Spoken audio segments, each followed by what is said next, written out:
So, welcome to another session of our D&D game. We're up to session number 70. If I can actually get the mouse to the right spot and reduce the music. There we go. Currently have an undead battle playing in the background. Just the nice theme we needed for tonight. That's the one I'm supposed to be on. And tonight we have people online. So I'll start off with David. Yeah, I'm David. I play Barman Doranov and Handegarian Oslo. Undefeated champion of single combat. And all-round nice guy. There is a nightshade across the water who'd love to challenge you. Yeah, no, look, you're breaking up there, Martin. Can't quite hear you. Next up is So, Jeremy. as long as you ignore every person who does threaten your title as one and only All-Lord, then you're fine. Yeah. Look, it must be my reception. You're breaking up too, Martin. Hey, he's still standing, therefore obviously undefeated. Yes. Precisely.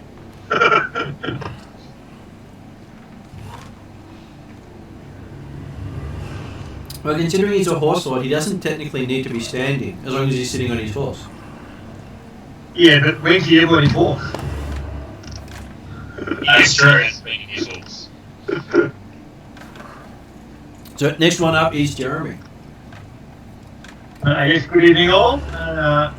I'm playing Dimitri Dimitrov, a proud son of Caldara, and apparently having recently discovered a direct descendant of the immortal Halab, and as I say, Halab will almost be able to live up to the reputation of his descendant too. I'm sure it goes both ways. Halab is descendant of same person, Dimitri's descendant of. Yes, but as I say, the idea that Dimitri's obviously so wonderful that Halab will eventually reach his level of capability. Okay. But right now, he's recognising the fact that, yes, we have issues. He did try and tell the party that the dangers that we're currently in, they didn't listen, and the party barely escaped with its lives and is still breathless from the attempt. And that was Dimitri. Next one up is Mark. Sorry, I was about to look.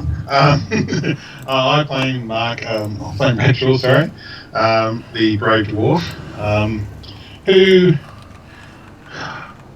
does not understands Dimitri's thought process, believes he's still an idiot, and he's told he's God the dog Heidi, and he agrees 100% with me and just gave me a wolf just then. So I think that's a good enough reason not to trust Dimitri. So, yeah. Okay, there you go. And next person up is Martin. Yes, I'm playing Tyrell and Silverleaf, the Kenzai monk. So I have passed most of the time as a halfling, and now I'm in the form of an elf. You got better. Sorry, what? You got better. You're no longer a halfling, you got I got better. taller, yeah. And, so I'm hoping I can contribute to the goals of this adventuring party. I'm not sure whether we are 100% going after the same target, but let's just see how it goes. I believe one of the goals is not dying. Another goal is allowing Playman to keep his illusions of never being defeated. And Okay. What do you mean illusions? This is nonsense. Look, I'll put it bluntly, if Dimitri decides to fall in combat, in some sort of strange means by a hammer to the head or something like that. Things happen. That's life. We just move on. And look, if anybody is delusional, anybody, the only thing that Plumman wishes is that Dimitri was as good as he says he is. He thinks, and look, Dimitri is good, but nowhere near as good as he thinks he is. Agreed. Oh, you're right. I'm better. No, I think we're seeing the Dunning-Kruger effect in place, to be honest. My dog just heard that and decided, okay, let's go about it.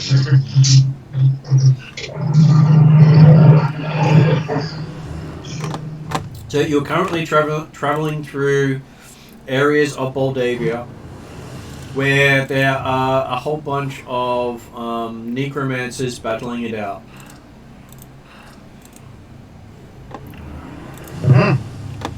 If I can actually get my hands to cooperate, that would be even better. Let me see, where are we?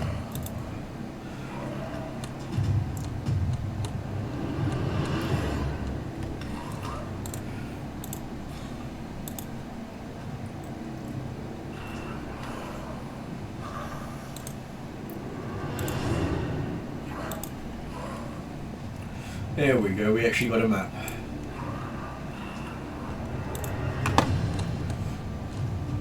And we have zoomed in a little too much on that map.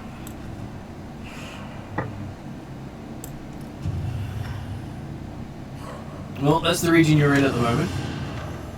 Mm-hmm. Having just got over that border Where the bridge crossing. where the bridge crossing is. And it took you most of the rest of the day to get there after spending half a day in town. With the last part of the trip being a lot quicker than the first part due to significant incentive for fast movement. Yeah, you do get that when you have a colossal-sized creature chasing you. Well, we get that when people don't listen to Dimitri about their use of divine powers within Moldavia. Yeah, sorry, Jeremy, you're breaking up, mate. Yeah, look, I can't hear that quite well at the moment, but definitely a punch to the shoulder for Sir Covius is... Well, it also comes down to when people volunteer to scout out and don't open their eyes. You guys hear something? No. No, I'm hearing just mumble and use your rhetoric, so... I'm hearing a massive sook, but it seems to be in place of where Jeremy was. Look, I mean, honestly, if somebody wants to go investigate themselves, they can certainly do it, but because they can't do it because they're useless, they get other people to do it for them. So how can they, I think the blame should be going elsewhere, more indirect to the person. So anyway, let's move on, man. When someone volunteers, I've got a flying broom and I could zip across the river and have a look. If I remember rightly, I didn't really want to volunteer. Oh, look at me. I've got absolutely no useful spells whatsoever. Yeah. Anyway, sorry, Martin. We're distracting you from the real term of the whole thing. That's okay, that's part of the story. So yes, you're looking at each other, some of you extremely exhausted. We have a very exhausted goat lying on its side.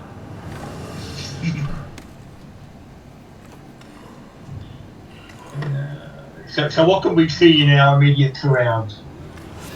You can probably see out to about 60 feet, but you can hear the sounds of battle all around you.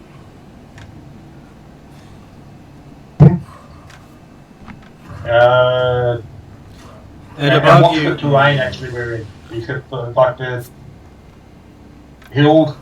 it's hills with sparse trees here and there, with a huge river running in between, which you've just crossed the major rapids of. Yep. So, is the sound of the battle on this side of the river? Yes. Oh. The other side of the river was the domain that the Prince of Galantry, who runs out of the castle of Igorov, owns, called Moldavia. On this side, it's the area that is technically contested lands, but still part of Galantry. So the prince doesn't have as much power here, but he still does have power over the region, which is why the fog is so much weaker on this side of the river. Yeah.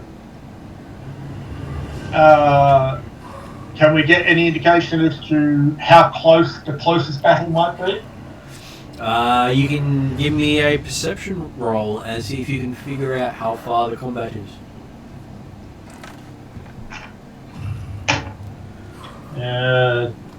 Dimitri got 20. Dimitri thinks that they're probably within 100 feet north, south, and east of you. Right. And we can see about 60 feet. Yep. At this time you see a blazing red inferno above you, heading north. I just remembered actually that technically Dimitri got 17, not 20, because I forgot he's got the disadvantage due to exhaustion.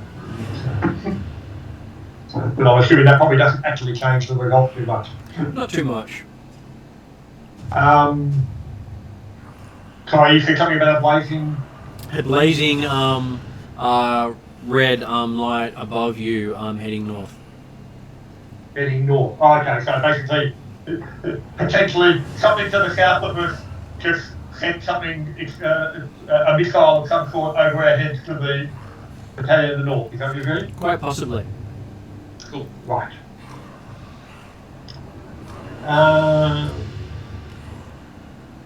Well, looking around the immediate area where we are, can we see any convenient cave or anything like that that might be a nice spot to hide in? Okay, someone will need to make a survival roll.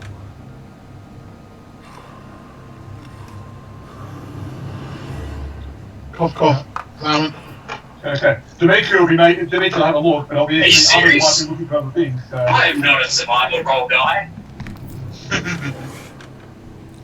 What are you for? Well, if this was Pathfinder, Martin, I'd have a fantastic answer for you, but we have to keep things relatively PG here. Yeah. okay. I'd quite happily accept that Plowman could be the survivor guy. The difference being, he's probably not looking for a cave to hide in. What does Yeah. What does Plowman have in Pathfinder that would make it non-PG? No, the response that he was about to say would tell you really everything that you needed to find out. Let's dumb it down a little bit. Fornicate around and find out. Well, Dimitri only got an 8 when he was looking around for somewhere to provide duck and cover. So. Okay, the place Dimitri... Rancho got a 17, Martin, if you need it. Okay, so you probably will need it because Dimitri finds a little cove of the river where it's partly submerged in the liquid that he reckons is a great place to hide in. And Bradshaw has a bit of a look around and manages to find what little trees there are. And suggests climbing the trees to rest. Now, Bradshaw says that dwarfs don't climb trees. I'm just going to put it right out there. So, I mean, I can hide behind some light mist, so it doesn't take a lot to. Bradshaw just go, we're not made for climbing, we're made for killing things. And and I'll just end the conversation there. No, my friend, you're not better climbing, but, with your small stature, you're fantastic for throwing. I agree with Plowman 100% on this one. Throwing a dwarf right in the middle of battle to kill as many things as possible is a great idea. Well, the battle No, to get up 3, I can throw you. The battle going just over there. I think you're much... Did you pick me up last session? I can't remember. Was it just the horse you picked me up? Go. He picked No, up no, both. just because. Just Okay, cool. because. I don't think you'll be able to pick me up based on my weight that I think I am right now. I wouldn't put a lot of dollars on that. You sure? I'm getting close to 400, I reckon. All the armour on. Yep.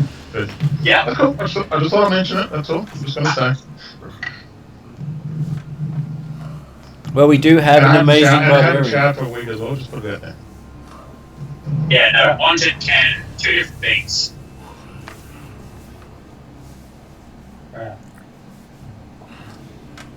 Well, I can hear there appears to be battle all around us. Which direction you wish to go? If we're... Jordan's battle, my friend. Remember, we don't actually need to be involved in this war of 5 necromancers. We can just find Baba Riaga, Lesaga,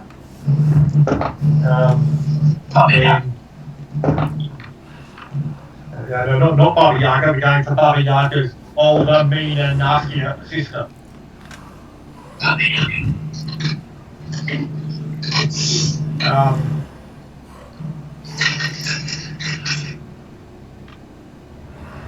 Perhaps we can creep towards the sound of one of the battles and at least look at what sort of forces might be involved.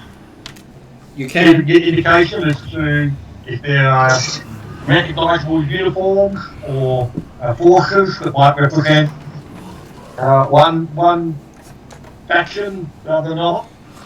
Who wishes to go off and explore? I was just playing guard at the moment. Okay, so you can really put forward options. All right, it's just for other people to take up and run with. Oh, no, so look, hey, Dimitri's confident that he could be going and have a look at, but he's wondering whether or not that's what we want to go for. Well, because obviously one vote was for charging towards the closest sound of battle and getting killed. To then continue battle, because the necromancer will raise your body once you get the bones of your ancestors. All of you to assume that I will die. Just wait the 8 hours or whatever it is to and the exhaustion. So I'm not certain that this is a safe place to just rest at this time. Because I suspect that if nothing else, this might well be a bit of a strategic location, being the crossing point from Moldavia into this no man's land. Alright, which side of the river should we be on then? Well, are you sure the Nightshade is still on the other side? This side of the river is definitely safer because we're not actually under attack right now.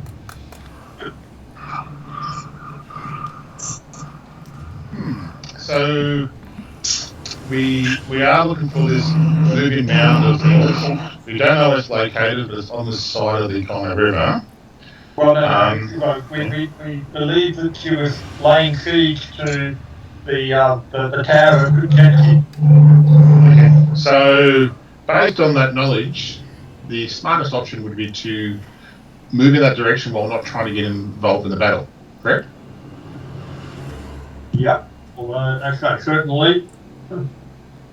As Dimitri takes a pointed look at your goat, a spot to rest and recuperate is also required. I agree. And the goat will just have to be carried for the time being by Bradshaw. But that'll have to be done. Bruce has been through this before during the younger Bradshaw days. When goat was much lighter than it is currently now. But I think our first thing is to find a place to recoup without causing any attention to ourselves, and then also at the same time look at getting closer to Klavenskia, to find what we need to do to grab this seed and to bugger the hell out of here. Is exactly what I was going to Okay, so who's going on point? I'm happy to lead. Look, as I said, I'm going to carry the goats. I'd like to be in the middle kind of thing. I don't want to be right at the front where people just can start slashing at goats. So I'll probably be in the middle of the party kind of thing. Though at this stage you will be incurring exhaustion checks every hour because you have been pushing yourselves. Okay. Whatever happens, we're moving very slowly. Yeah, no, I plan us to move slowly and just keep an eye on what's around us and try not to get into too much trouble. Yeah, if we get into trouble, then so be it. Plowman and Bradshaw will get involved, but Yeah. try not to. Common will watch Bradshaw's back. So it sounded like battle was equally distanced in all directions except across the river. Is that right, man? Yeah, you didn't have any battle across the river. No, that's right. But on this side, it didn't matter which direction we went, the battle was equally close. Yep. Good. Well, we will aim to head off in a somewhat northeasterly direction. Okay. And, but yeah, travelling very slowly, aiming for very quietly, at least for the first 50 to 100 feet to see if we run into battle. And just for reference, each one of those hexes is 8 miles. Yes. To give you some idea of how far you have to travel. So, as you're traversing, I will give Trellin, which is Martin's character, a perception roll. But certainly we're aiming to find a spot that provides some protection or shelter at the earliest possible point. But I'm expecting we're finding enemies first. So with the exhaustion, I get 15. Okay, so you find yourself climbing up out of the valley that the river's in. And you can hear the sound of battle going above the ridge line. And peeking over, I'm going to give you a stealth roll. Alright. That's also a 15. Okay. So, stealthily peeking over, looking over the top, you see as far as you can, probably at least half a mile at this stage, even though there's still some of the fog around. But it appears to have thousands of skeletons engaged in battle with each other. Alright. So I'll go back to the party and let them know there's a bunch of skeletons fighting, I guess, amongst themselves, or... Seem to be at least 2 or 3 different groups fighting. Alright, but it is all skeletons. Mm-hmm. I don't know how good the perception skills of skeletons are, but given we have a few metal-wearing people, then we should be careful. Okay, so you return to the others. What do they wish to do? I would suggest that potentially we move towards the top of that hill, but stay within the lee of the rise, and attempt to rest up for the next couple of days if we need to. So basically, so stripping again for Jeremy is that the river that you just crossed is in a valley, and the combat is up on the top of the valley. Oh, okay, so not effectively down the other side. Yeah. So basically, you're in the excess flood area of the river, and so it's not in floodwaters at the moment. But the river would be where you're currently standing if it was flooding. Now, Dimitri and Trellin, we walked up from the southern end because we had to fly across initially and then walk slowly while the others continued to run. Yep. So presumably that near the river, or in the valley, is still clear down that if we head southward. That is correct. It was. You could hear the sound of battle all the way, but no one was fighting near the river. Yep. Okay. I would recommend that we instead then move slightly further south downriver, so we're not actually on this crossing, and attempt to rest up as much as we can. Sounds good. Because I don't see any way of traversing 20-odd mile of battling armies in our current state. Climate agrees. Okay, so you start moving south along the river. Yeah. So we'll aim to move, slowly, aiming to move maybe a mile or two south of the crossing. But looking out for anything that might be a vaguely better, defensible and or secluded site.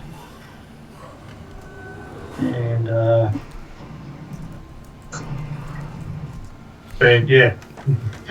Okay, so I'll have Trellin do a insight roll while he's walking down the banks Okay. as he's leading you at this stage. Also 15. 15. Okay, you find what you think is a nice defensible location. You can see all around you.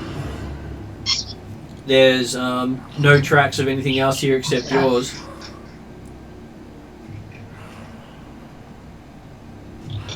At least they're going to come at us from three directions.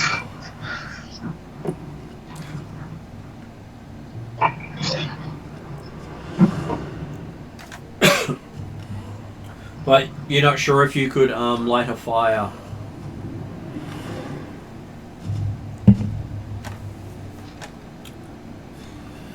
So that would basically put you about where that end of the hex is on the line. Yep.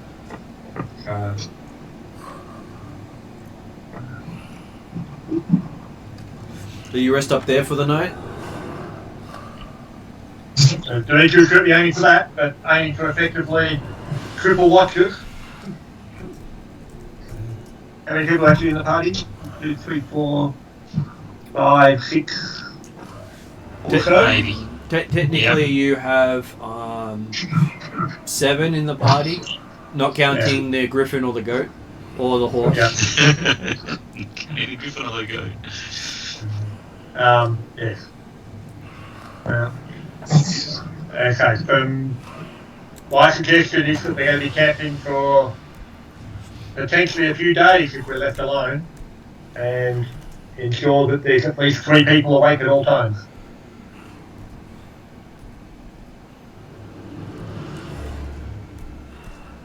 Okay. Yeah, happy to do that. I've got plenty of food.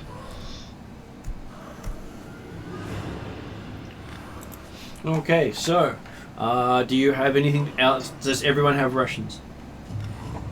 Yeah. There's no reason why people shouldn't have rations. Because we had a chance to buy them earlier. We've only just left civilization.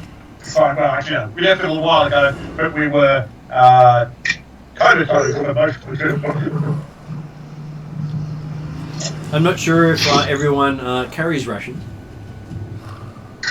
Because some of you are used to hunting as you go. Well, I guess we're not moving, so we can't hunt. Well, I I wouldn't be hunting anything around here. Yeah. Might be a little tough and bony.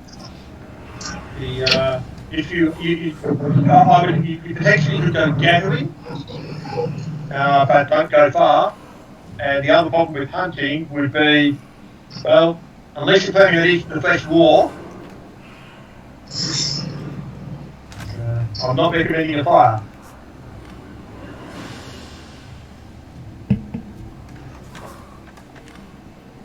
Okay, does anyone not have food? I'm all good. Yeah, bottom's all good. Okay, so you guys rest up and spend the night where Ferris Watch is going. So in the overnight, you do see the glow of that whatever flamey thing passed overhead still in the sky to the north. Which, Oh, okay, so it stayed there, was it? yeah, it stayed there and it fades in the morning. Right. Sorry, I'm the impression it was sort of like a someone fired a flaming cannonball over top of her head or something. So. It was that useful comet. Unfortunately, it's only there for one Oh, night. okay. I mean, The comet came that close. right. Did it provide any benefit? Well, we haven't been killed yet. Okay, there you go. You also didn't follow it.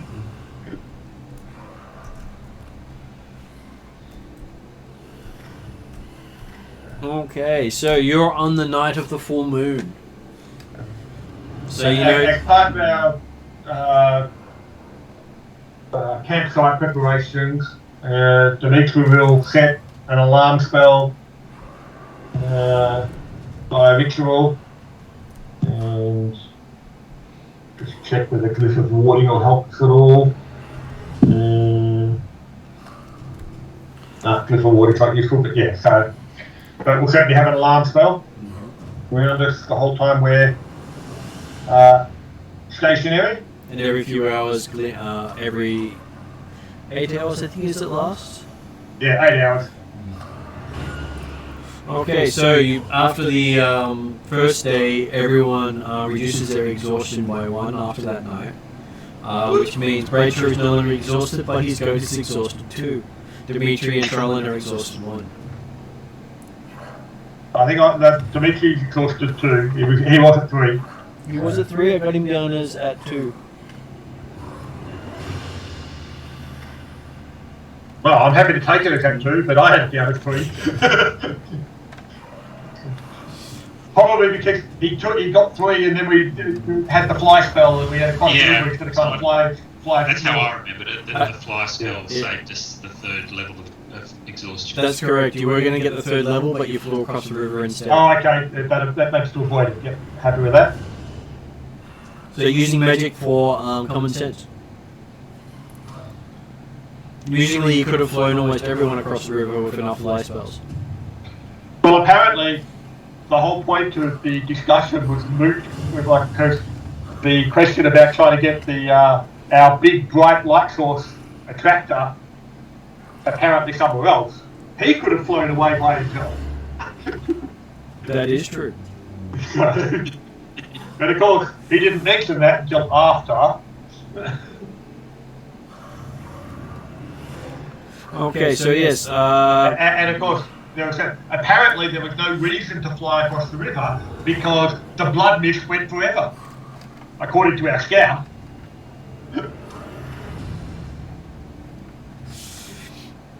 So you do see when morning comes up that the mist is still definitely thinner on this side of the river.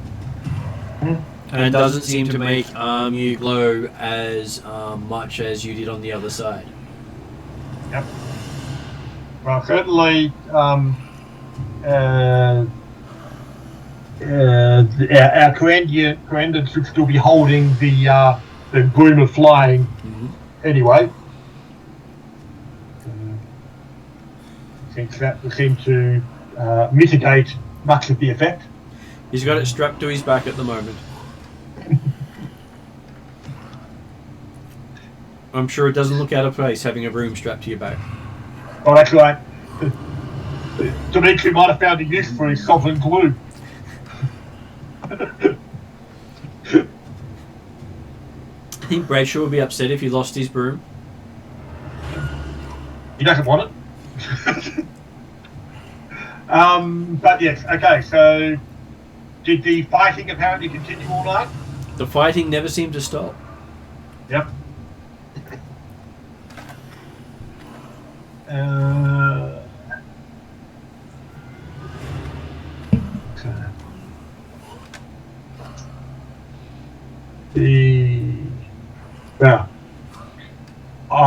Dimitri's keen for waiting out another 24 hours or so at the moment, but others may be more eager to keep moving. Is anyone pushing to move on?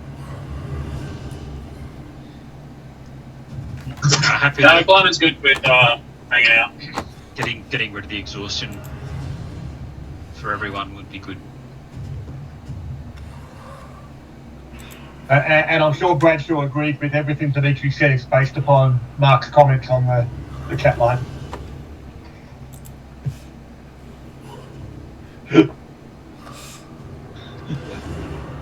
He'll quite happily follow Dimitri's lead, obviously. I'm sure he'll love being told that. Okay. So you spend a rather cheerless day on the side of a river the colour of blood.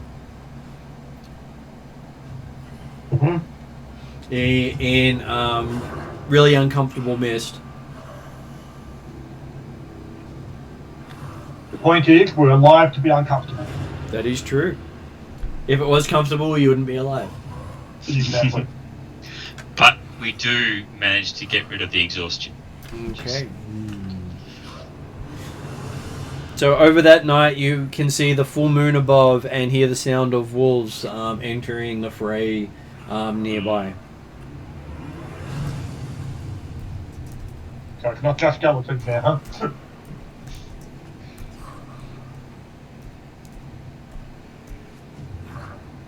But again, apparently they've completely ignored the valley of the river.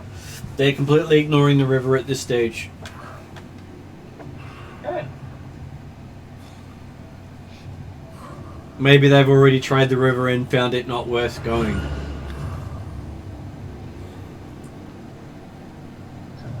And some water has been known to make necromancy weaken. Yep. Well, based upon the fact that they haven't been coming to the river, I'd potentially recommend that maybe we want to go as far north as the river will take us, assuming we don't head back into Baldavian controlled or Strahd controlled land, and maybe it'll take us around the fighting a bit more.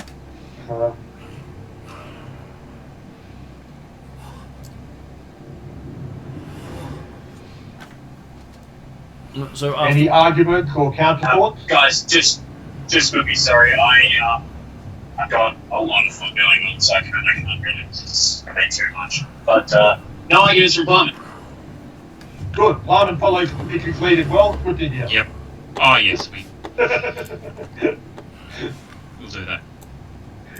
Okay, so you guys start heading on the... After spending 2 days resting, 2 nights resting by the river, you start heading north. At this stage, Dimitri and Trellin are no longer exhausted, and the goat's down to exhausted 1. But the regular state that I said that Libby said that he'd follow his lead, but not that there were no axes going to be flying in the back of his head. Well, you just aim to please. Oh, it's my pleasure, right? Okay. Well, I believe that Bradshaw was planning on carrying the goat anyway, so the goat will be able to rest up during the walk.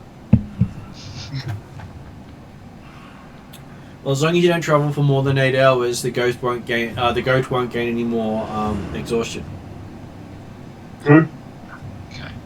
And we're certainly not travelling at the goat full speed anyway, because we're aiming to move cautiously and avoid any effects.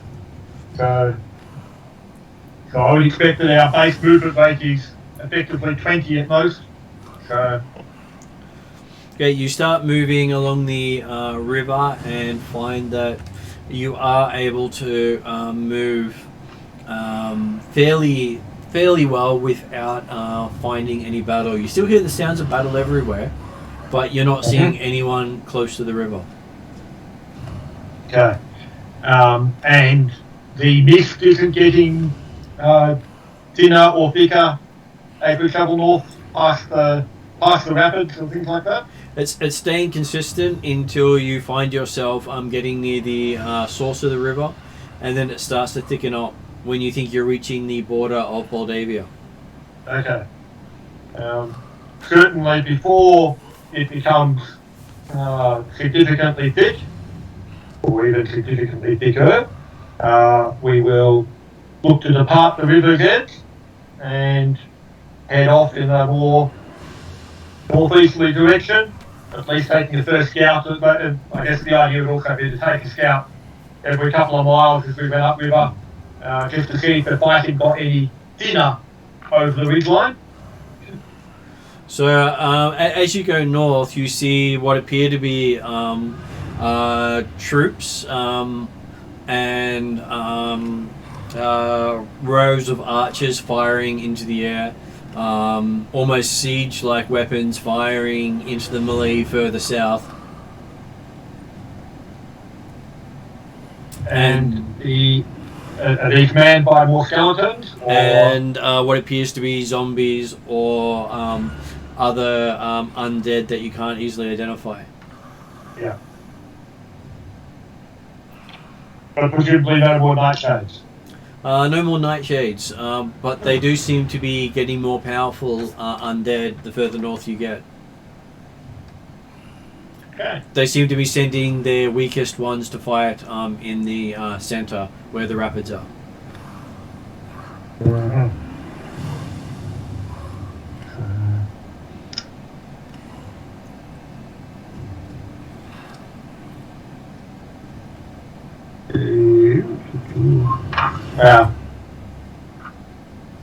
Is there any indication of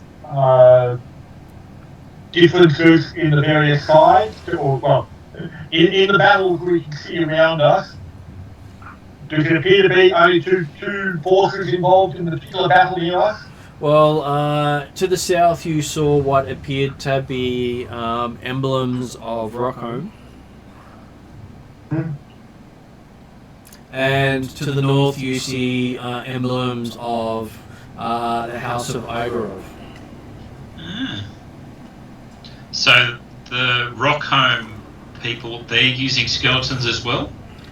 You had heard of a vampiric dwarf known as Redtooth, based out of Rockholm, was in the area. Right. Yeah.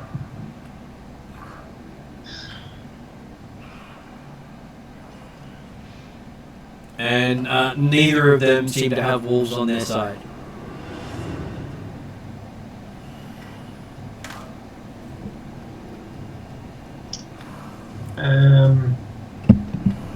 Does it look like any of the forces have flying capability?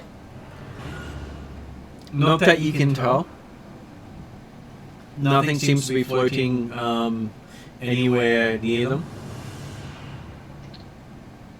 But you do see probably about 6 or so miles from the river a thick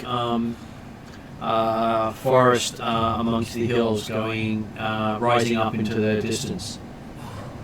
Yep.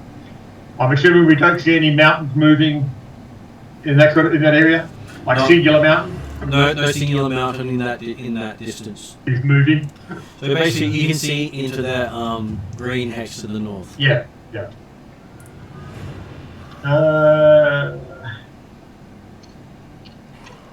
Well, and the mist is clear. What's the actual weather like? Well, the mist is thinner, I should say, but not clear. But what's the actual weather like? Like, are we talking cloudy, sunny? Well, you're looking at spring, so probably muggy and cold and wet. Mm-hmm. And looking as if downpour may happen any time now. Overcast, because you can't actually see the sky properly. Yep. So you'd think anything that was damaged by daylight could probably still walk through this mist unharmed. Yeah, no, that's right. It's more the idea that if we were to all fly, how visible are we going to be from the ground? In the sense that if there was cloud cover or things like that, we can move through. Once you get above 60 feet, you won't have direct line of sight of something, but you'd probably glow a little bit. You think if you got about 100 to 200 feet above ground, you would probably not be that visible except for the equivalent of a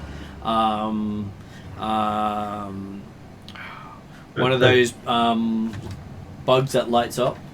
Yeah. Sorry guys, it's Mark here. I'm going to be about 8:30 before I get back on, so I just thought to give you a heads up. Okay? All good. Go do what you need to.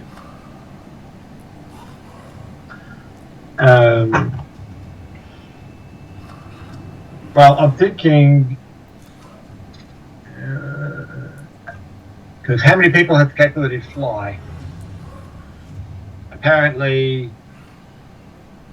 I mean, I can go up a vertical surface, but I do need a surface. yeah. So technically, the Griffin can take 2 people. Yep. The Broom can take 1 person. And apparently, Sir Clovius can take himself.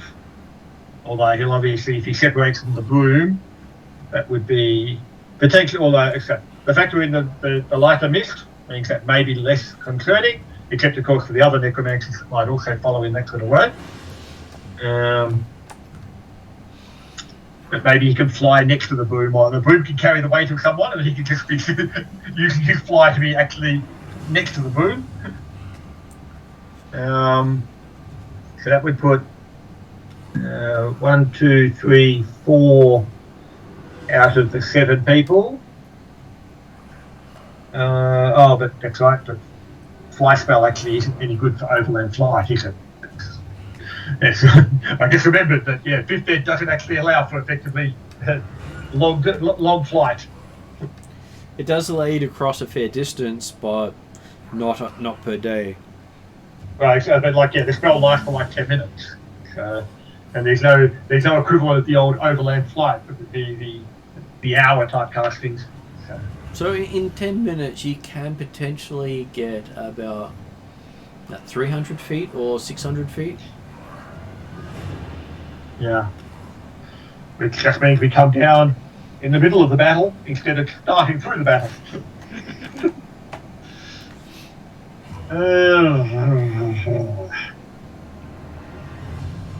Okay then. How quiet and silent and invisible can people be? Sorry, Jeremy, have we considered just legging it? Well, it is 20 odd mile. And it would get us exhausted again. Well, admittedly, if we can make ourselves not look like a threat to, like not actually be an enemy to any of the parties, then possibly we can get through. No, we're just spare parts. Well, it was more just legging it and going straight through.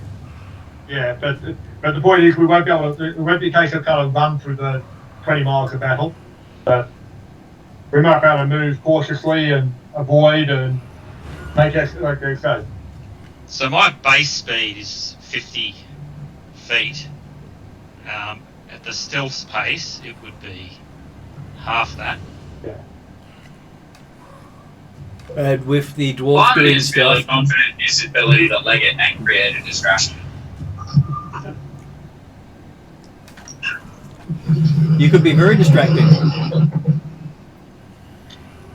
Sorry? You could be very distracting. Yes. Okay, so while you're And by talking, legged, he actually means forfeit. you hear the sound of horns coming across the ridge line that you've been hiding behind. How do you mean coming across? The sound of horns coming from over the ridge line. Okay, right. So, can So we? we can watch from stealth. Okay. We'll creep up and have a look over the ridge line and see what we can see. Okay, you see what appears to be bunches of skeletons that still have a bit of their flesh left and red glowing eyes moving in controlled formations heading along the ridgeline south. They are all carrying the sign of Igorov on their shields. And you can see a bunch of them also heading north. So when you say heading south and heading north, is like basically from our current position, or From your current position. I guess the other thing that potentially would give us a better chance of even just getting across is if they've also got limited visibility for at least a while, then we're not trying to hide from miles of battle, we're just trying to hide from 60 or 100 feet of battle. Though the rumours are the undead do not have limited vision in the mist. No, that's right. They actually apparently can see, the owner of the mist can see everywhere the mist touches. Yeah. Which means the owner of the mist should technically be able to see you, but apparently not doing anything about you at the moment. Well, not presumably not actually looking for us or worried about our current location. So. Or currently busy with other projects. You can also see in the distance another group seems to have marched northeast. So you can see 3 different groups of armies heading off. So do they all be bearing the colours of Igorov? They all bear the colours of Igorov. And making a whole lot of racket. Well, I was going to say, what about if we just try and follow one of those parties that are heading... You said the ones that are heading northeast-ish? Yep. What about if we just try and follow that for the time being, and while it's not engaged, and keep moving forward, we'll be gaining speed, gaining distance. If it engages something, hopefully not us, we'll work out what happens from there. Okay.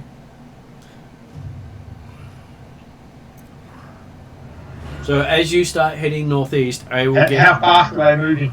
They're probably moving at about 10-20 feet around.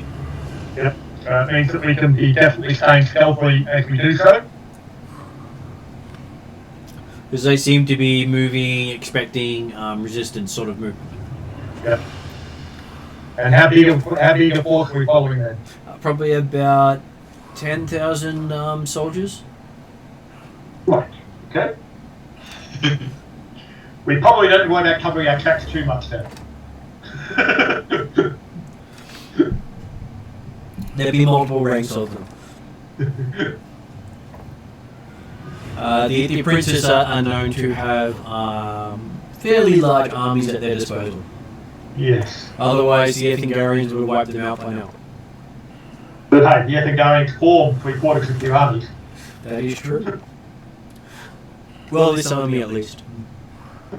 Okay, so as you're following it, you do notice that there seems to be a rolling leader's tent behind, on a pedestal behind it, which seems to be guiding the skeletons in front.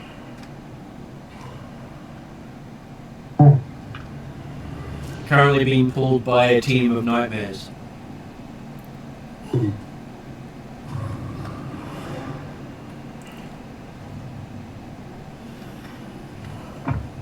Yeah. Well, we won't necessarily aim to stay within 100 feet and therefore visibility of that, but it would be nice to at least keep track of exactly where it is at any time. Mm-hmm.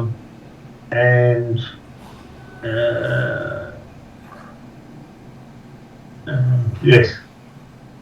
Whether or not we want to actually try and get a much closer look, and I wouldn't recommend it, but...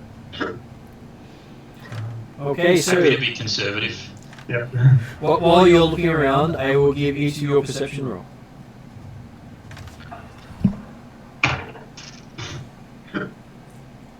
$21. I got the same numbers the other way round. I'm rolling a 2. Okay, so Trellin is noticing that there's some sort of bat trying to get Dimitri's attention. Ah, okay. But Dimitri seems to be completely oblivious to it. Specifically wants to get his attention. Dimitri's probably trying to deliberately avoid being attended to.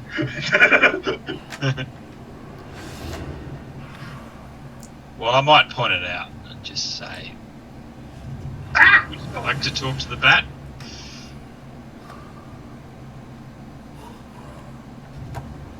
So, once Dimitri's had his pointed out, what does Dimitri do? First of all, jumps, probably somewhat, hopefully quietly. The thought that, oh, great. We've got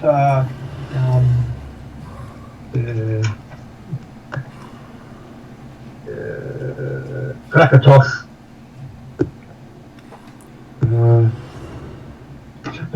He's immediately thinking, oh, great. Great uncle Krakatoff is on my shoulder. Bonus. Well, he seems to circle in front of your direction and then fly north and then come back and then fly north. Why do you attract bats? That doesn't sound hygienic. Why is that bat friends with you? That's weird. Bats don't do that. What, not like horses? No. Also, don't try and deflect. What's that bet? Dimitri will actually address the bat and say, are you wanting to be followed? And he continues to circle around you and then fly north. Okay, but it didn't actually flap up and down excitedly or anything like that in response to a question. Plumman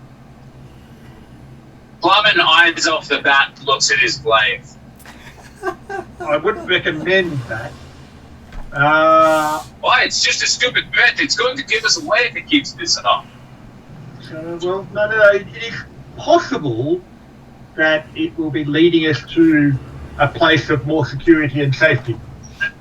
Or Wait, no, hang on. So in this place, surrounded by undead, controlled by necromancers, all of the evil across the world, they all focus here.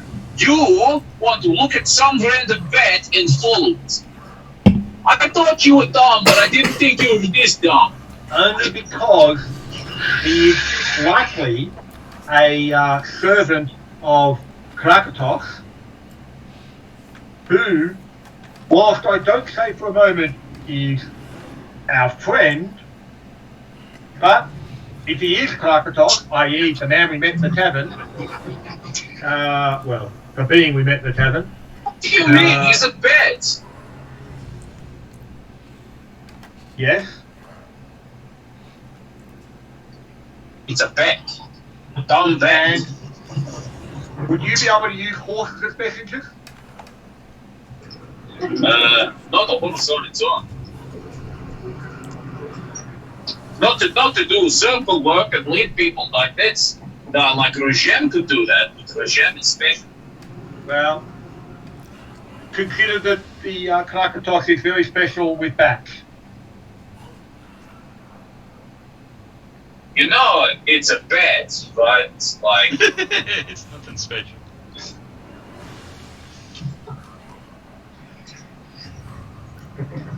So if it was Krakatoff, I could just kill it with my glaive.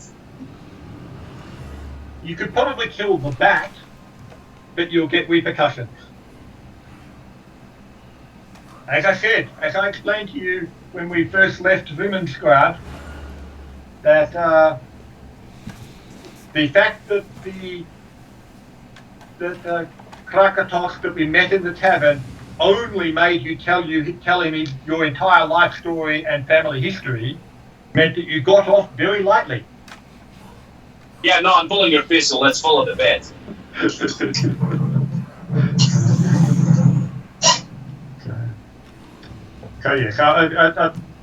Dimitri, he's not entirely confident or stating the fact that yes, the bat is the way that he's a friend, but he's thinking it might be the least.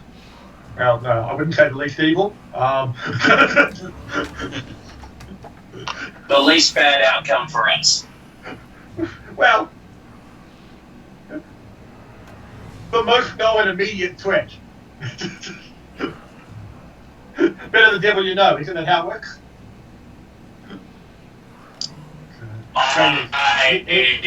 Well, look, fella, put answer that question.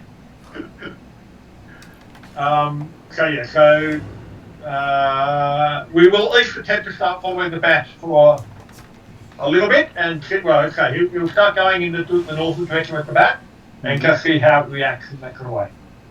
Okay, it seems to stay about 60 feet in front of you, occasionally turning east, occasionally turning west as you're following it. Seems to be leading you through a winding trail where you don't seem to be seeing any undead. Okay. You're hearing them moving about though. Yep. After we're doing this for, initially a few hundred feet or so, Dimitri will actually turn back to Palmer and go, hang on, you can talk to animals, can't you? To be able to ask exactly what the bat was. Can't you just do a 10-minute? Oh yeah, so here's what I'll do. Yeah, I'll cast magic in this place where you say don't cast magic, and I will talk to Bat, who wants to, lead us into slaughter? I don't know. I'm not talking to the Bat. At the moment, he appears to be leading us away from all the following it anyway. We are following it, yes. But the concern about magic was don't use magic, just don't use divine magic like our companion attempted to show off, thinking that his immortal ward would protect him. Yeah, look, I don't know where this power comes from, and as far as I'm concerned, it's my power, but I'm not a magician. Well, I'm happy enough to keep following the first time, then. So. Yes. Look, if you really want me to talk to Bat, you tell me, but there's a higher chance of me killing Bat if I talk to him. Well, at the moment, it seems to be working. Won't you bond with it? Won't you make friends with it by having a simple conversation? Who knows, it might be another druid. Oh, yes. Yeah, but yeah, look, yes, I might, but, I might form a bond and a connection and a friendship with a few people that have been talking to you for months, if not years. Okay. Still hasn't happened. Dimitri will make a quiet word to show the fact that, exactly. He did, the last animal he talked to didn't necessarily get on with it very well. He was an asshole. I can imagine from his scintillating personality. And then after I talked to stupid Al and sent this into Holo World, I'm not doing that again.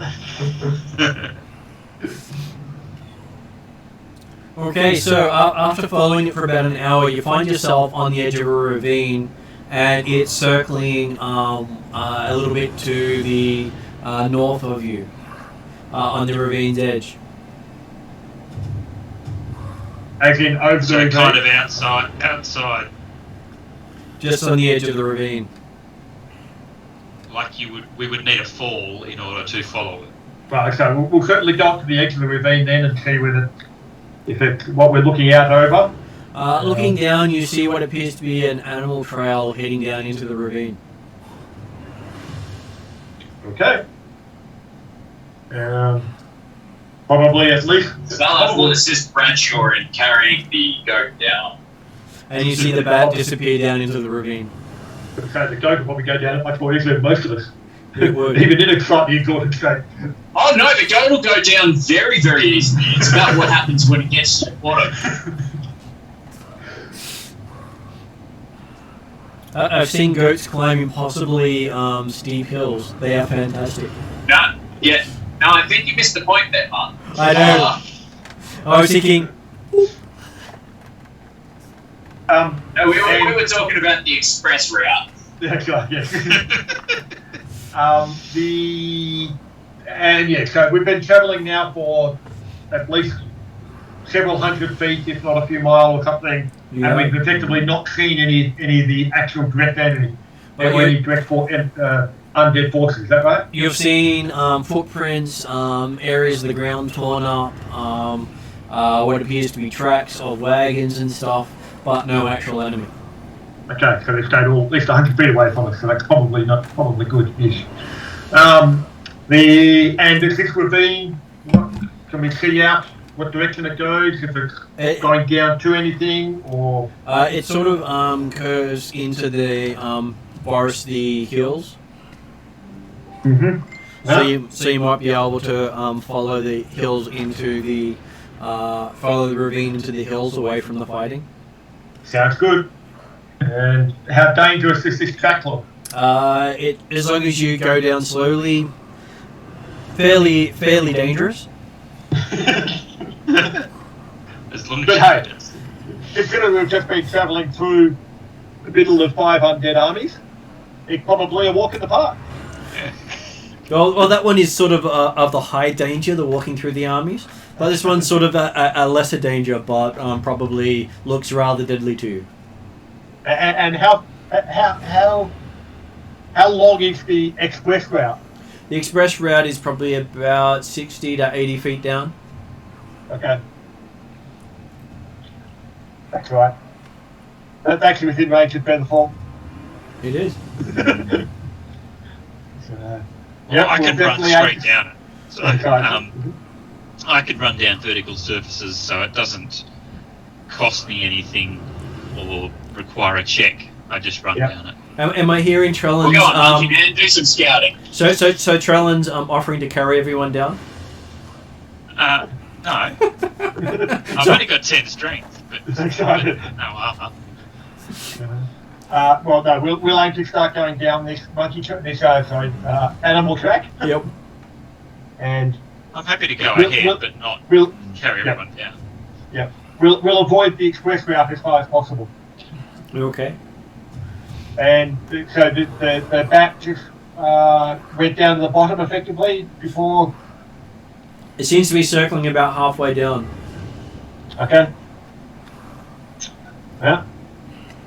So we'll head down. So, I mean, yep, Trellan can lead, or say Dimitri's happy to lead too, in the sense that if he's the one actually following the bat, or the bat's calling on him, but he's happy for Trellan to be slightly ahead, because that way, if Dimitri falls, he can fall into Trellan. Okay. Okay, about halfway down, you see that there's a large cave in the side of the ravine. All right. The bat's Happy taking to his to his investigate home. that while using stealth. And looking in there, you can hear the sound of something snoring. Does the mist penetrate and go into the cave? The mist doesn't seem to come into the ravine. I'm happy to go in close enough to see what the creature is using my dark vision. Okay, I was going to say, like, looking from the outside, you can see, what, 60 feet or something in, can you, with dark vision? Yeah. Yeah. you can see what appears to be a great cave bear asleep.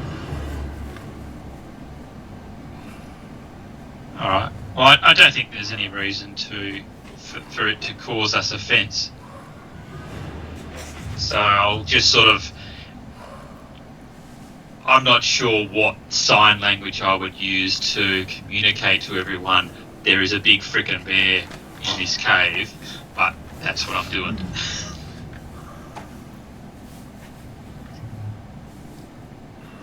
I think that we've been talking quietly for the entire last few days. So, but yeah, so but the cave does not seem to like just seems to be a cave. There's not a tunnel or passage beyond it or anything like that. Has a couple of chambers on it, but you can see the big cave bear is in one of the chambers. Yep. And what time of day is it at the moment? At the moment, you're getting on towards evening. You've had I a can go in there. I mean, I've got pretty good stealth. Yeah, well, the idea was not we need a campsite for the night, but it looks like this ravine itself might be not too bad. What's at the bottom of the ravine? At the bottom of a ravine, you can actually see a river going through it, a creek. Mm-hmm. And you can see basically a whole lot of wildlife moving through the ravine. You think most of the wildlife in the area has basically gotten off the areas where the armies are moving.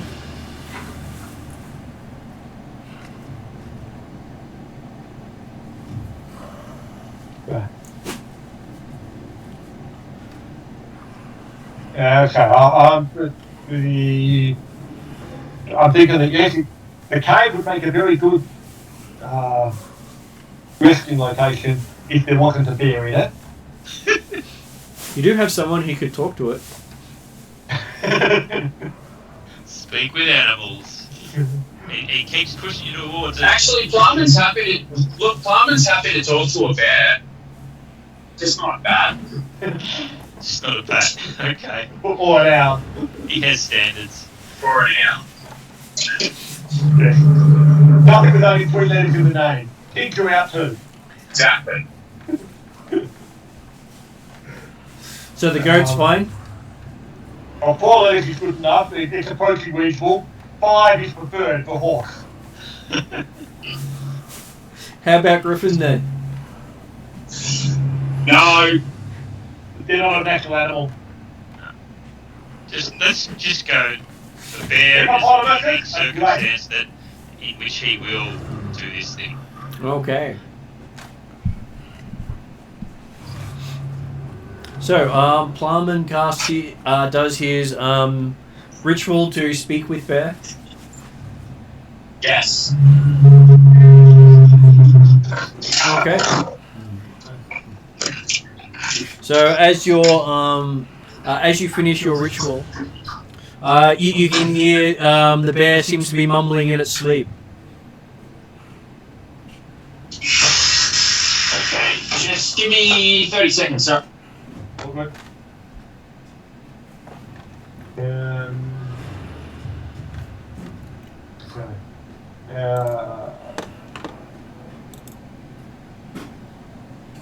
So Dimitri being the wondrous nature forest bushman that he is. Are bears nocturnal? Bears are nocturnal, and you are still on the edges of winter. Oh, okay. So potentially still hibernating. Yep. It is basically spring, but it may still be hibernating, or it may be in hiding from whatever's going on. And with our shadow elf amulets, can we understand what it is saying? It doesn't, unfortunately, doesn't translate beast speak. Okay. Would be good if it did. Yeah. But it does seem to be... Well, if it doesn't stir, Mhm. Plumman won't say a thing to it, but he will talk to it if it stirs. So Plum hears it saying stupid undead, stupid bony things, stupid necromancers. What was the last one? Stupid necromancers. Right. In that case, Plumman very gently says, I also hate the undead and the necromancers. Okay. Okay, so while Plumman is in a position to talk to the bear in his nature, and Dimitri and Challenge could actually stealthily go past the bear's chamber and look down further into the cave and see what's in the other chambers or things like that. So there are a couple of chambers here. Most of the chambers are empty. One of them has the big cave bear in it. Another one has what appears to be a couple of foxes. And the foxes. And the last one has an owl. Fuck off! So, as you're talking to the when you talk to the bear, it opens its eyes, which are quite large, and looks at you and seems to squint its eyes at you and going, "You talk bear." I talk many things, but I don't want to talk to an owl. I don't talk owl. I talk bear. Bear, right voice. Al stupid. What do you want? Are you a druid by chance? No, this is the bear, Wait, sorry, yeah. wrong character. Oh, wait, the bear said that. Yeah. Yeah, this is the bear talking, not the owl. No, wrong. Right. Plummet hadn't seen the owl, because that was something that... Also wrong character. Yes. Al won't shut up. Yeah, that's what I thought. Yes, I speak bear. Most owls don't shut up. I can't stand them. They talk. Al hurt ears, pretend to sleep. Yes, good plan. Good plan. Waiting for... Great Ursine Wondrous Bear. Great Ursine Wondrous Bear. I want you to know that my friends are here. But we mean you no harm. We just seek to rest. Hide from undead. Yes. Undead, not taste nice, not really good. No, but I hear good for teeth. Not good for teeth, hurt teeth on undead. Some undead Yes, harder than both. Plummet grabs some dried meat and gently passes it to the bear. He munches on the meat and then he hands you a half a deer carcass. What a fucking legend! I mean, fruitcake and legend. Is it okay if we stay here, my friend? It's happy to share meat with you. Just don't snore on it. Don't what? Sorry. Don't snore and keep him up. Oh no. We're okay. I will leave you here and try not to disturb you. Batty's friends don't harm Bat. He says he goes back to sleep. Oh, okay. I was about to ask, but the bat had followed Dimitri and Krell into the cave. I'm sure that sounds like a gift. So Plummet catches up with Dimitri and Krell and says, Yeah. Looks like we're good. Yeah, the bear's cool. Just don't disturb it. So, And as you walk in, you hear a bunch of foxes going, "There's someone there. There's someone there. Look, there's someone over there. There's someone there." And they just keep saying the same thing over and over again. Right. You can't Did you say foxes? hear everything. Sorry, Martin. Yep. Did you say there were foxes, like red foxes, Yes. in one of the other rooms? Yes. I thought you said boxes. No foxes. Great. F-O-X. Mark is listening, but can't talk. Right now. And you hear this goat just muttering to itself, something Bradshaw, something Bradshaw, something Bradshaw. All right, let's take it up. Okay. Yes, foxes, someone's here. We are here. We're friends. We're not here to bother you. Please rest. Can you get to sleep? And then I can dismiss this. And then Plummet hears a voice he has remembered in his nightmares. Going, "Hoot! Yeah. Plummet! Hoot! Hoot! You're here!" You've come back to another story. Plumman holds a hand axe, throws a hand axe from his belt. Yes, I am here. Is it the same owl? Yes. You need to stop talking. You're an omen of bad luck. I was here first. I don't care. Stop talking. The last time I spoke to you, we ended up in the Hollow World, chasing dumb goblins. But that was the last time I got to speak to someone with some form of intelligence. My God, I now know why the bear doesn't like you. Well, he doesn't have that much intelligence.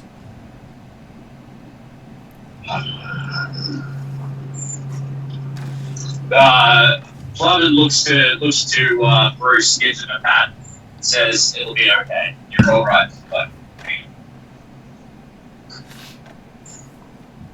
And then you start hearing him doing more about Bradshaw. And he just keeps on doing that for a while. okay. Plowman looks to Bruce and then looks to Bradshaw and just shakes his head. And here's the find the bat.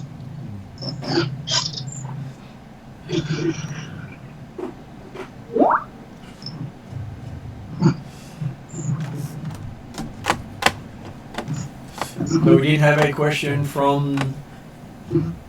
Yes, Mark. Yeah. It was indeed.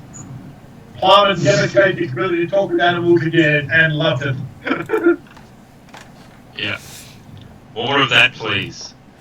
Though the owl does ask, did you manage to find his staff? Yeah. So Plowman ignores What kind of stuff? the owl. He was looking for his staff. You don't hear it? Oh, okay, fair enough. Yeah, Plowman ignores the owl and goes looking for the bat. Okay. Well, I think the bat is around, is near Dimitri. You see the bat hanging from the roof. Hello, bat. Okay, give me a wisdom saving throw. Fuck. That means fruitcake. Hang on, 2d6. Sorry. Just gonna bring that up. Ooh. Wow, fantastic. 9. 9. Okay, so in your head you hear hello Renfield. And apparently you feel your name's Renfield at the moment.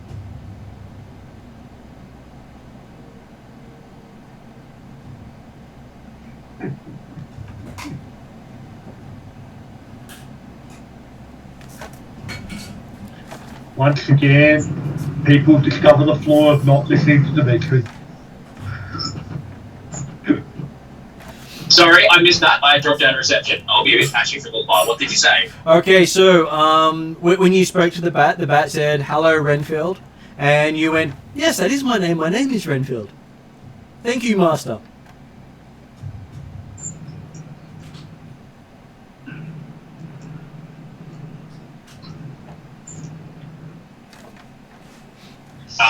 Cool. So this reinforces that general principle of never cast speak with animals. I don't know if that's what Martin Hamilton's intent was, that you never cast that spell. Plowman looks to the owl, looks to the foxes, looks to the Bruce, goes back and he then goes back and hangs out there and goes to sleep. Okay, so before you end up serving the bat for the rest of your life, you feel the owl in your mind. Oh yeah. You hear a bit of a hooting, and then you feel yourself going back to your being Plowman instead of Renfield. Don't you love being indebted to an owl? Plowman begrudgingly nods at the owl, then goes back to the bear. Some intelligent conversation. So I'm guessing that means that there's not actually an empty chamber in this cave system. You can rest. There was 4 different offshoots of the entryway, and one of them was empty. Oh, okay. So, well, okay. Dimitri will probably aim towards bring the guys into the empty chamber, so have least impact on the other inhabitants. Unless, of course, we want to be in the same one with the owl. That's how we look at the open and space. I'm sure it'll be a hoot. Get out! Well, you could always go for the Foxy Cave or the Grumbly one. Yeah, well, so Dimitri's aiming for the empty one just on the premise of least intrusion, although that could be the fact of the empty one is that's because the tiger is just out hunting right now and he's going to come back in any minute. Do we see any evidence of inhabitants in this particular chamber? You can see what appears to be a shredded bedroll. Oh. Dimitri will certainly have a look through that and see if there's any other belongings or bits and pieces. Seems to be a plaid skirt of some kind. With a fluffy pouch attached to it. Plaid skirt with a fluffy pouch. Now the dwarven forces. No, there was a separate Scottish force, wasn't there? There is. Crown Guard, which is to the Crown Guard, yeah. south. So Crown Guard is down here in Clantyre, actually. Forces of Crown Guard. Okay. And they are currently also warring across the Scotch Breach. The reason they called it the Scotch Breach is because there's a lot of Scottish people there. Yeah. Yeah, you said the bedroll and presumably the kilt and sporran are a bit tattered and They are. shredded. It appears to be shredded by animal claws or teeth, etc. It does. Can we get any idea as to how big the animal was? We're talking a bear, we're talking the foxes, we're talking our mythical tiger that doesn't live in Africa. Well, probably something about medium to small size. Hey guys, I'm going to give it a quick. A diabetic. You Sorry, need to Mark. get in, Mark? Yeah, I'm going to give it a quick tonight, guys. So I'm going to be a bit in and out all the time, so I think it's probably best for everything. So I'll watch the video later on, man. Okay. Okay, take Thanks, care guys. of yourself. Have a good night. Hey, see you guys. Okay. Yeah. So probably something nice and safe then, like a diabetic. Probably. How bad can it get? Yeah, I don't find anything else amongst the belongings. Let's see. Give me a perception, investigation roll, actually. Investigation. Can do. 24. Okay, you find parts of a journal. Nice work. Okay.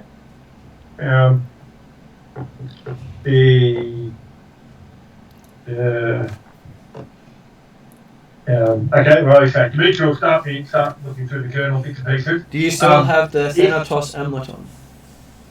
Sorry? Do you still have the read languages, the comprehend languages amulet on?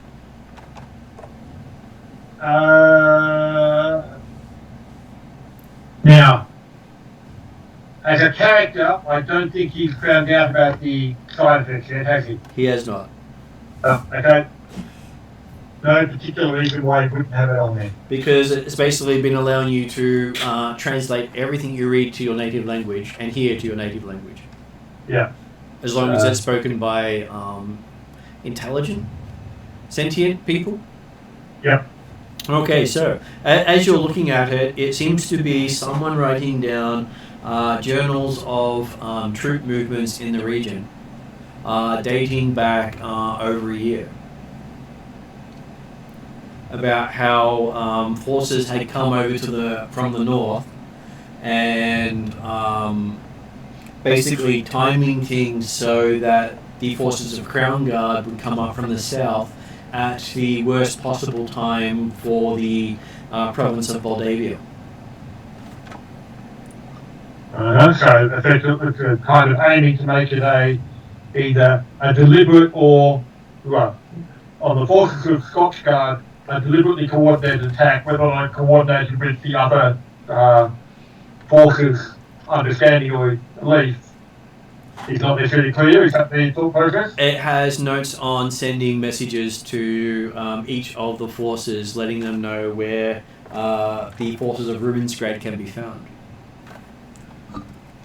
Okay, so it does look like there's coordination between all the forces. Hasn't got any responses from any of them, just that it's been telling them where they can find the opposition. Mm-hmm. And certainly in the battles that we've been walking past and going along the ravine and things like that, did we see any evidence of battles that didn't involve Igor forces? No, all the forces you saw had Igorov On at least as one side. one of the sides, yes. Right, okay.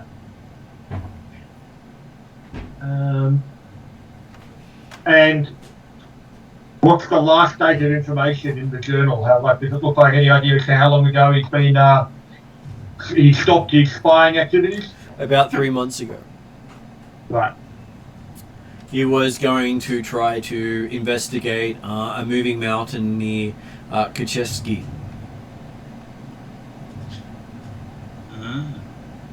That sounds like a familiar quest.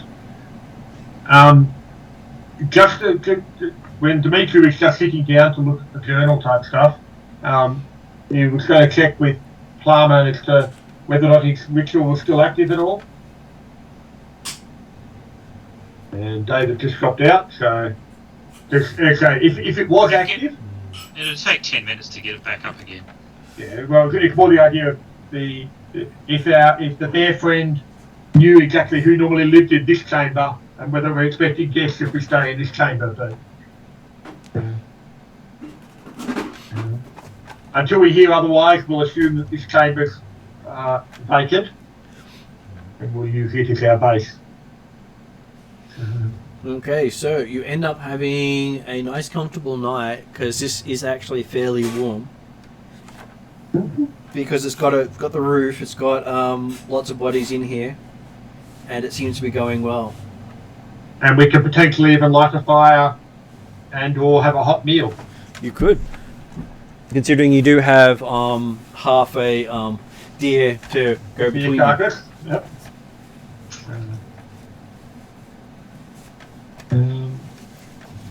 Yep.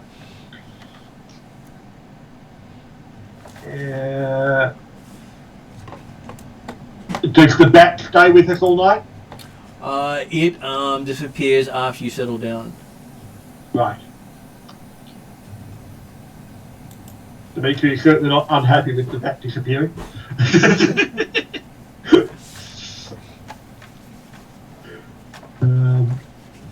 And yep. And when in the morning then, I assume we don't get interrupted by some beastie returning to its home in the chamber. You do not. Strangely enough. So, and then okay, in the morning we'll aim to continue down the ravine and along the river at the base of it to hopefully reach the foothills of the forest type area. Hey, you're already in the foothills? Sorry, more into the forested area. So. Okay. Oh yeah, I see it. Which is where the ravine was apparently going to take us to. So the ravine will take you into roughly about this area up here, if you can Sounds see that. Good.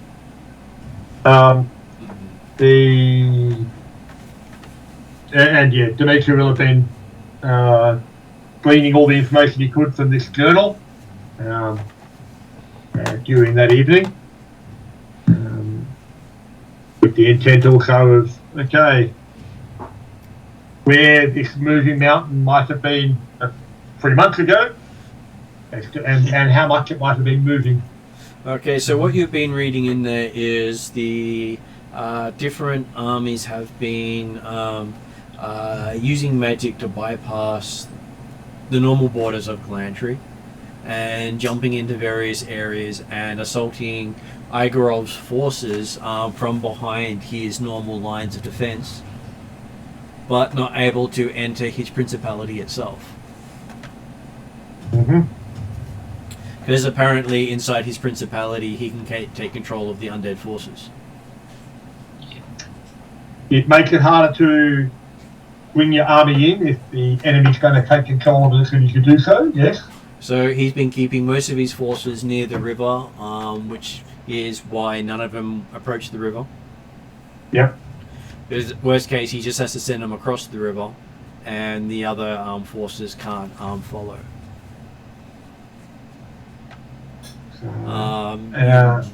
And yes, but it is clear that whoever was writing this journal had the ability to contact and send information to all of the other forces. Mm-hmm. It was using a scrying device, and none of the other forces could enter Pavlova, Kuchesky, or Polensky either, because they also had the same protection of Igorov. So those domains themselves provided similar protection that the Moldavia provides. Yeah, but obviously they were not as powerful, and so therefore the extent of that protection only went for 8 to 12 miles out from each of the locations. Though Igorov takes control of whatever enters those areas. Oh, okay, so Igorov effectively controls, he's actually got control of Polinsk, Cherkessy, and Pavlova in that sense as well. Okay. As well as the other ones along the edge. So that includes Vladimirov and Markestein. Mm. So they were trying to see the extent of his power, and some of them were a bit surprised that they can't enter any of those zones. They have to draw out the forces. Mm-hmm. Whatever. Did the writer of the journal apparently have contact with Baba Lysaga? No, because Baba Lysaga is apparently working with the Baron of Igorov. Right. So she's not. She wasn't actually considered one of the 5 armies opposing, but she was certainly one of the main forces involved. Yeah. And apparently she is the source of most of the blood mist. Baba Lysaga is? Yeah. Mm. So if we take him out, then it'll make it much easier. Maybe.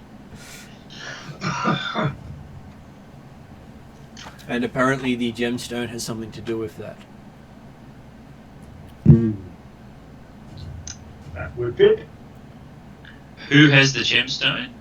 Baba Lysaga has one. According to, assuming we can trust everything that Harkarov told us, Baba Lysaga has one. Which is one of the main reasons why we're heading in. That one was seemingly the low-hanging fruit. The lowest hanging fruit, or with some better information. And the location where Baba Lysaga is supposed to be is on that mountain range between Kuchesky and Pavlova.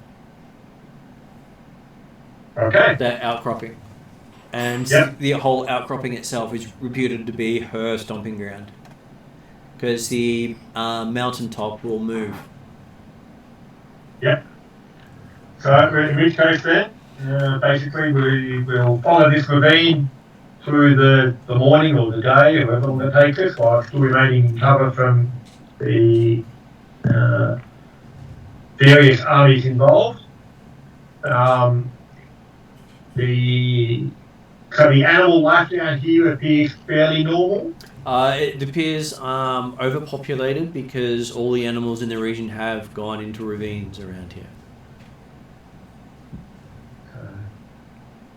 Because, again, potentially it may be worth stocking up on a few rabbits or something. Cause, you are noticing that you're seeing prey with their herbivores. Carnivores and herbivores basically moving through the valley, trying not to be noticed. Yep. And you normally don't see carnivores walking with the things that they normally eat. Well, yeah, the one that discourages any sort of hunting. Time to discourage, did you say? Yes. Yep, and I'm happy like that. So Dimitri wasn't one who would be going out and trying to do it himself, so he's got no concern about it. It would certainly seem odd enough that the bear and the foxes were living in the same cave, along with the owl. Yes. Obviously the owl just makes such good company. He kept all the others in line.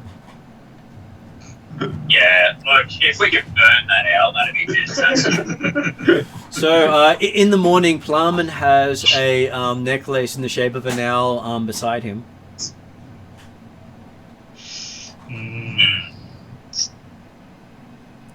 Maybe it's kind of sweet on you.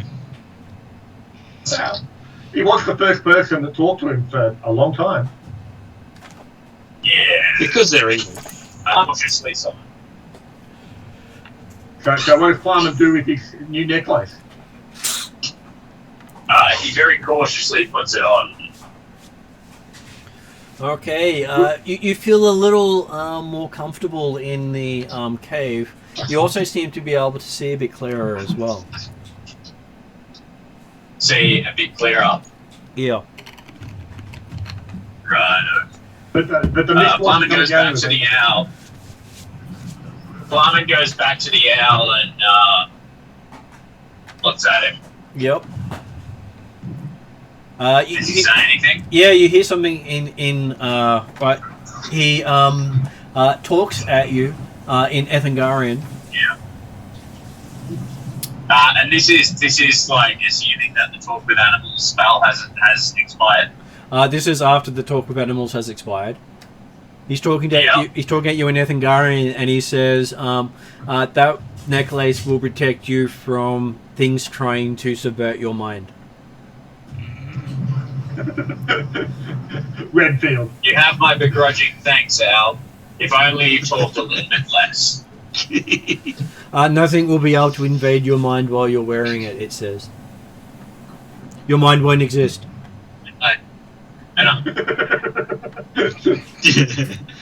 Sometimes when I speak with A couple you, of different reasons. I wish it didn't. This is not one of those times. It says you're always a hoot. It says, and then it flies off into the ravine.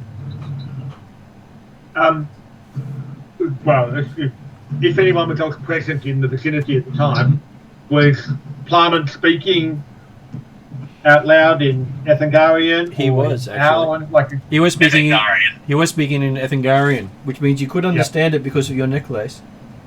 Yeah. So, So is there another way to make our minds non-existent to Babala Saga? well, Babala Saga is not the immediate threat for that sort of thing right now, but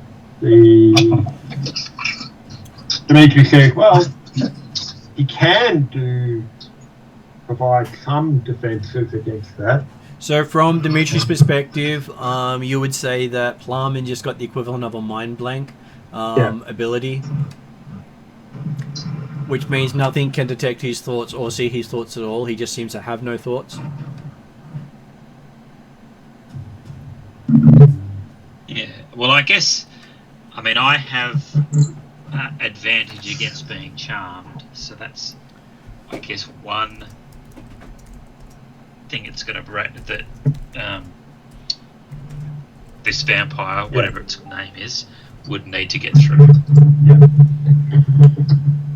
But that's right. So that just means it doubles the chance of getting the 20 that you probably need to actually pass the table. Well, it's a wisdom save, so Yeah, or maybe it's charisma. I'm not sure. wisdom based. Yeah. So I'm assuming you've got at least plus 10 on your Plumman wisdom save. glares and everybody angrily running at the 20. bat. No, I don't have I don't have proficiency in wisdom saves. But yes, okay, so sorry, what did you say about the bat there, Mark? Plowman is glaring angrily, looking for the bat, which he can't see. Oh, right. And So there is a wolf sitting in the cave entrance. Dimitri will mention the bat that left soon after he settled down. And does the wolf appear threatening? No, it just appears to be patiently waiting. Well, he patiently said, have you guys finished? Can I get to my home again now? It's staring at Dimitri. It's hard to imagine the wolf bedding down with two foxes, but whatever.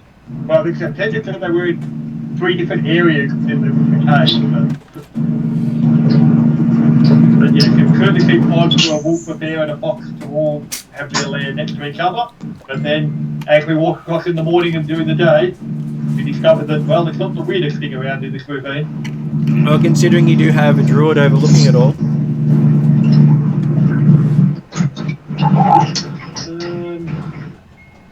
So yeah, happy to go with the non-hunting as we move along. So Dimitri just mentioned that hey, there could have been some fresh fruit available. So the wolf starts walking out of the cave and then turns and looks at Dimitri as if waiting. Right. One looks at Dimitri and says, "What is happening up there is not natural. It is best not to disturb it." I have a feeling that it's not that the wolf is waiting, he's waiting to return to his Scott friend bedchamber. But the wolf might be a new guide. So You think? yes. Apparently you didn't like the bat so much, or the bat was not so useful during the daytime. But yes. So basically, as we get down, so basically, yeah, so we'll get down to the bottom of the ravine, along the river, and the wolf has basically stayed ahead of us the whole way, has it? They just stayed ahead of you the whole way. Okay. Yeah. Dimitri will thank the wolf and encourage it to lead on, as long as it's still going in the same direction he wants to, i.e. along the ravine, and then his thought would be we probably want to head more northward rather than northeast. You do notice all the other animals get out of its way. Yes. Yes. Not all that surprising, even if it was a normal wolf. So about a mile along the ravine, it starts going up a game trail on the side. If the ravine continues, Cocker, It does. and what direction is the ravine going when it continues? It's starting to curve to the west. Right. Yeah. It is coming up on what would be the north side of the ravine. Yeah. And looking up the game trail, it looks like it goes all. Can we see evidence that it goes all the way to the top? It does go out of the ravine, yes. Okay. We will continue up the game trail then, following the wolf. So. Sounds good. Okay, so luckily you've got many people who can easily go up these sort of things, such as Trellin the goat, and I'm sure that even Plumman would have little trouble coming up the ravine. It's not like Dimitri would have any trouble either, because obviously he can do anything. And, I mean, I'm sure a survival skill roll for whoever would get you up there. But yeah, so we managed to get up the ravine without too much trouble. There might be a few scattered rolling stones back down here. There's someone losing their footing briefly, but I'm sure it's all good. Right, Dimitri's magical aura. Let's him climb up. Hey, Dimitri's got good things. Okay, he can get things up when he needs to.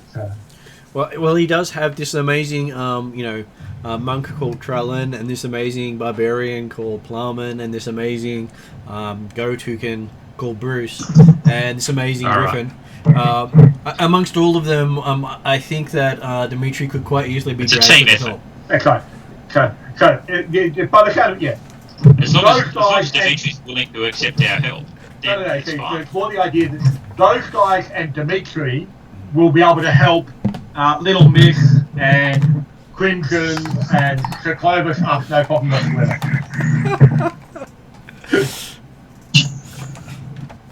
Okay, so Because obviously the Little Miss and Crimson, they're still used to the land moving under their feet the whole time, you see, so they're a bit unscaredy at a time like this, so they'll probably need help. But as you come out of the ravine, you do notice that the mist around here does seem to thicken and thin over distance. But Plumman also notices that he doesn't see the mist at all.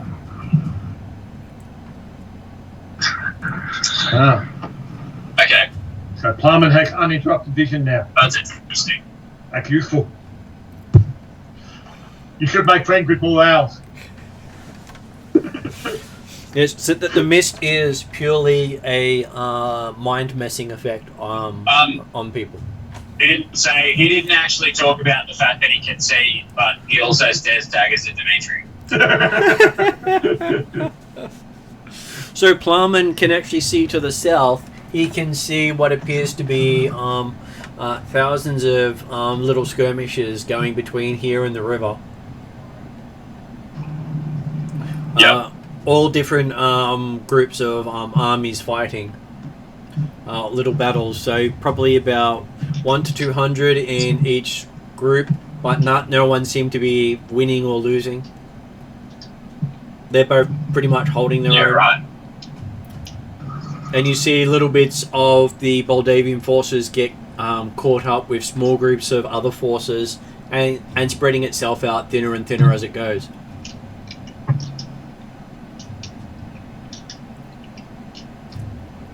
So it looks very much like a war of attrition against Moldavia.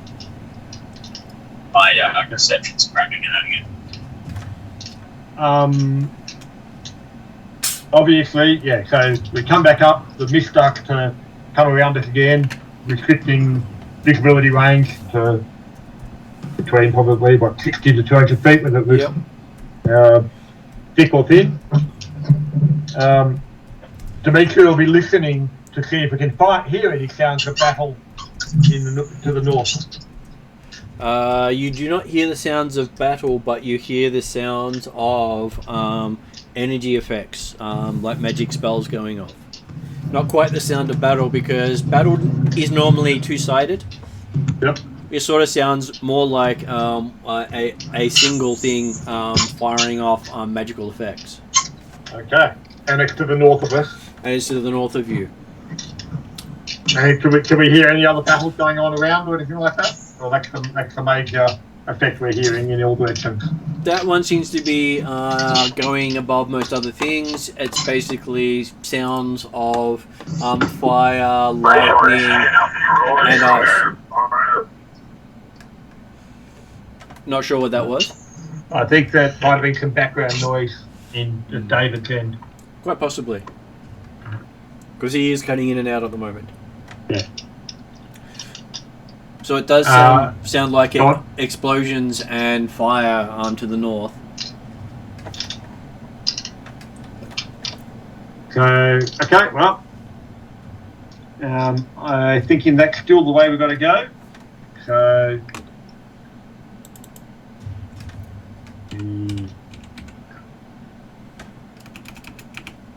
and does the wolf continue moving in a direction when he comes out of the ravine? The wolf does continue heading north. Okay. Does the wolf appear to be following a zigzag trail like the bat did? At the moment, he seems to be heading straight for the sound effects. Right. The way's clear, because whatever it is that's causing damage clears the path. That's good to know. We'll continue. Dimitri and Lisa will be aiming to continue to move along quietly and encouraging the others that, hey, there's no rush to get wherever we're going. So, okay. As you're watching, you do see what appears to be flocks of creatures overhead engaging in combats here and there in the skies above you.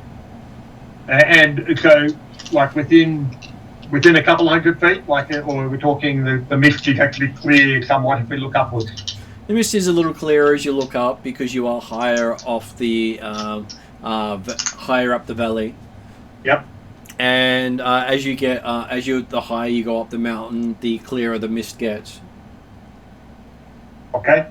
Because it does seem to be like a thick layer closer to the ground. Yep. And the higher elevation you get, the less of it there is. But it does seem to be pouring from the direction you're coming. So you have a feeling of the mist passing you, filling the valley behind you. Yep. So, do we get an indication as to what the flying forces above us actually are? You see bats, you see wyvern, you see manticores, you see various other creatures flying in the air.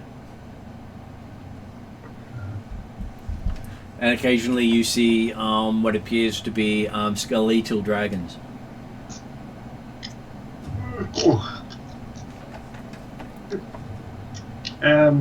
Why wouldn't Draculiches get involved?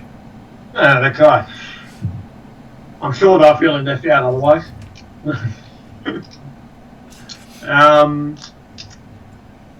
So, okay, getting a bit higher, visibility gets a bit further. I don't think we're seeing any evidence of moving mountains ahead of us yet. Okay.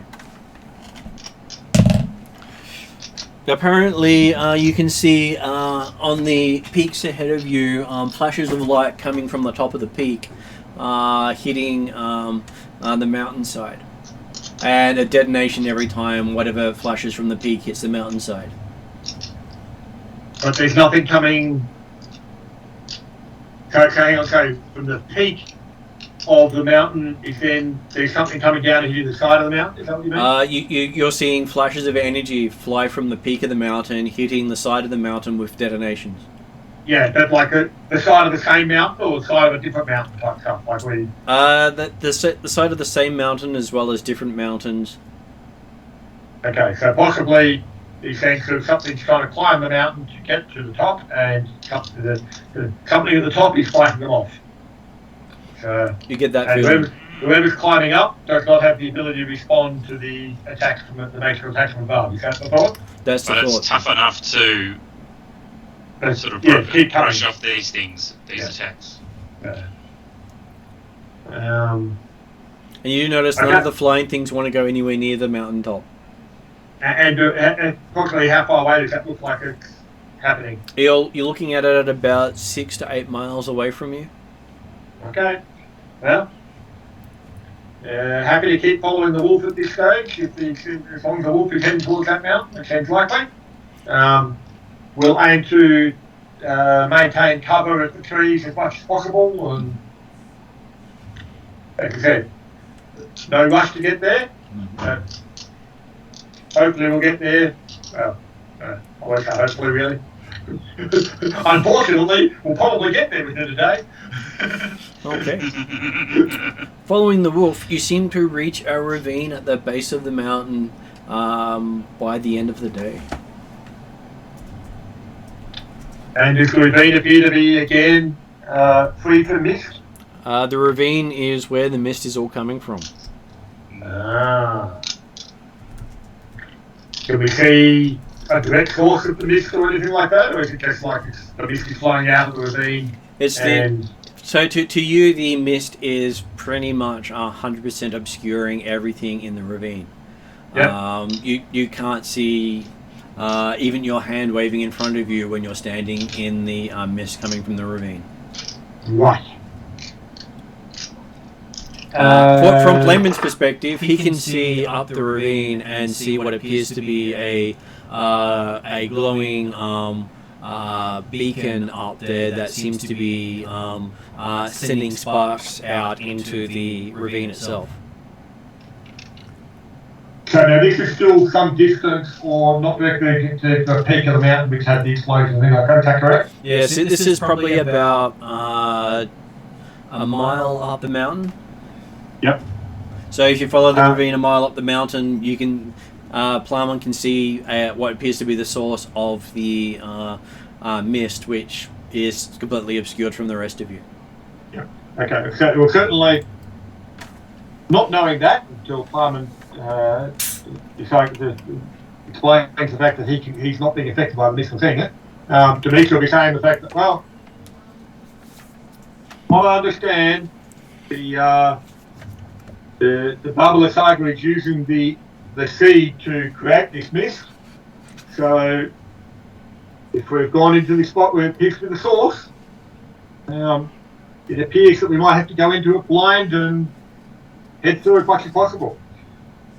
Hopefully, our wolf guide can still direct us or guide us to the location we need to get to. So, You saw the wolf guide walk into the mist and disappear. okay, I will aim to walk into the spot where it walked into, and then obviously discover. Do we actually trust it?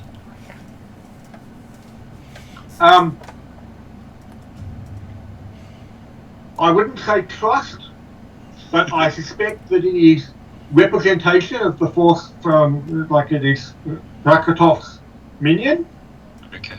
and as such, it's presumably opposed to Baba Lysaga, and considering the fact that he's the one that directed us to find proceed from Baba Lysaga, there's a fair chance that at the very least it's wanting to get us to the sea.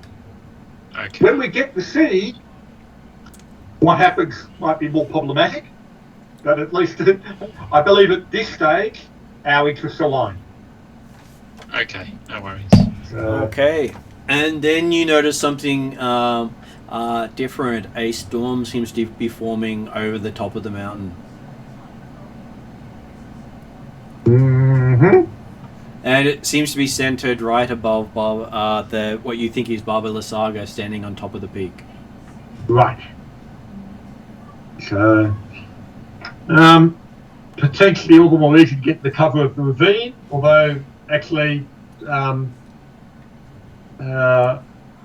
guessing that Dimitri probably doesn't really see the storm too much because, like I said, he went to follow the wolf into the mist. I'm guessing as soon as he stepped in the mist, he suddenly couldn't see anything. Yeah, he was basically blinded by the mist, and I'm assuming he'd step backwards at that point. Well, he'll try and reach down a bit, like for a few, like going forward 5, maybe 10 feet at maximum, reaching down to see if he can feel and touch the wolf to see if it happened to be waiting for him. Feeling down, you basically almost feel like you're putting your hand through water. The mist is that thick.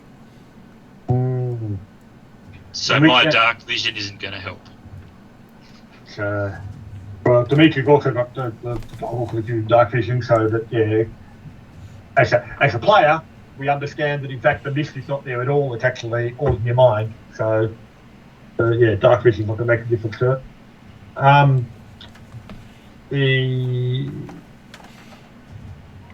And so, yeah, so certainly, if he's effectively feeling like, hang on, that's too thick to even breathe properly, although actually Dimitri can still breathe.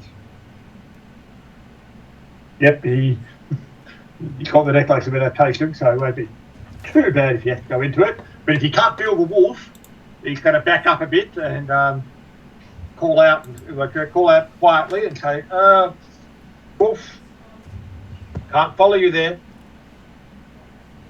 As you step out, you do see the storm starting to build up. Right. So nothing like being caught between a rock and a hard place. You know, it's funny, when you said the storm, you noticed the storm was building up. Lightning literally lit the sky where I am.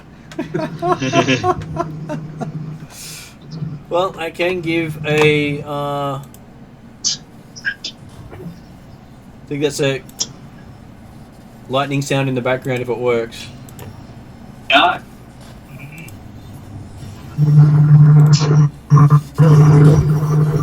Pretty sure I'm not going to need the sound effects. Well, for the others, because I don't get yours. When Dimitri walked into the mist a bit to try and follow the wolf, and then quickly backed out again, claiming that he couldn't see or move in that direction, does Plarman mention anything about the fact that what's he talking about? The ravine goes for another 100 feet, and just assume that he's communicating everything at the moment. Okay. Cool. Okay, so you do think that if you wait for the height of the storm, you might have a better chance going up the ravine. That's what I say.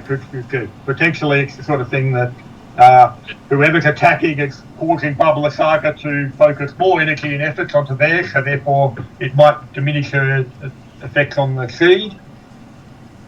While we're waiting for a bit, when Plumman mentions that he can see everything and it's all clear, Dimitri will ask him, saying, when did that start? Like in the sense of, hang on, you had the L gave me stupid necklace and it's helped. Is that Dimitri, the game effect you were doing there, Martin Hamilton? Yeah, that was me. Okay. If Plumman doesn't buy when he mentions the necklace, Dimitri will leave it on, like not actually try and take it off Plumman, just try and take a look and see if you can understand exactly what the necklace is or does. And while we're waiting for the storm to die down, I'll preferably tucked under some trees or Plumman's something. quite happy for you to. Yeah, Plumman's quite happy for you to handle and wear it briefly. Okay, well. So if Plumman takes it off, suddenly he can't see through the ravine, is that right? Yep, that is true. If Dimitri tries it on, Dimitri can see into the ravine as if Dimitri sees the mist just seem to not affect him, and he can see through it as if it's not there. yeah. He can still feel it, but he can't see it. Yep. Now, okay, so Dimitri's trying to take a bit of an understanding how the... Yeah, sorry, I forgot to tell you, that L was the same owl that we found before we went to Hollowlock, you know, stupid one I don't do. Now, I'm pretty certain that the party worked out or realised that was a transformed druid, wasn't it, at the time? Yep. Yeah. And so he probably gave a name and things like that Dimitri would obviously remember. So he said, oh, you mean it was your friend, Joe? Barry. Yeah, Plumman got punches here.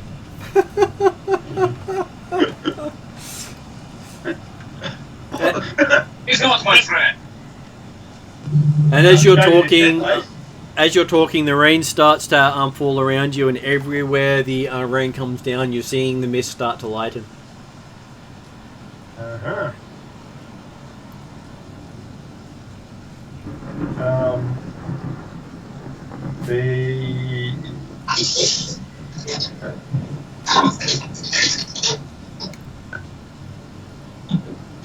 Well,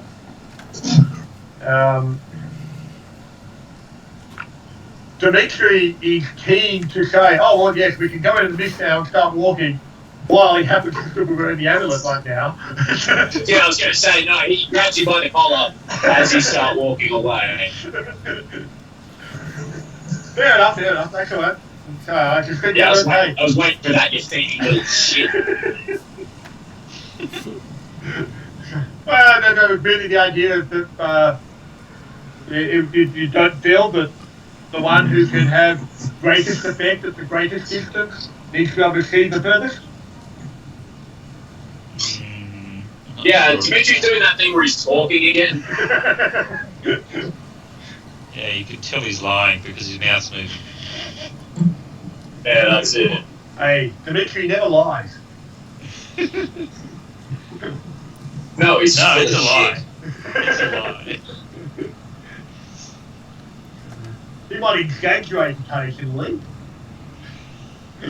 Okay. Everything for his benefit. But you do see what appears to be a root-like structure at the base of the mountain, holding up a big chunk of the mountain. And is that just Dimitri can see that? You all can see it now because there's a river of red leading directly from it. As the mist... Plumman takes that.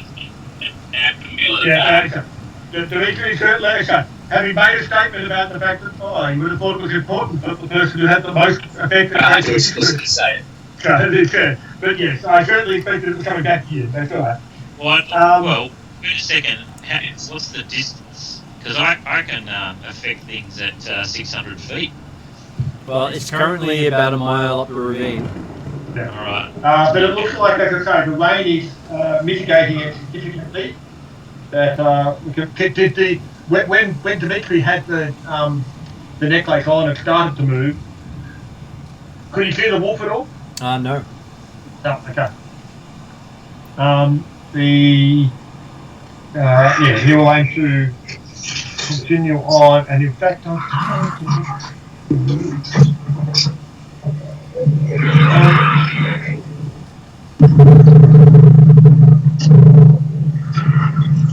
I'm happy does anyone remember?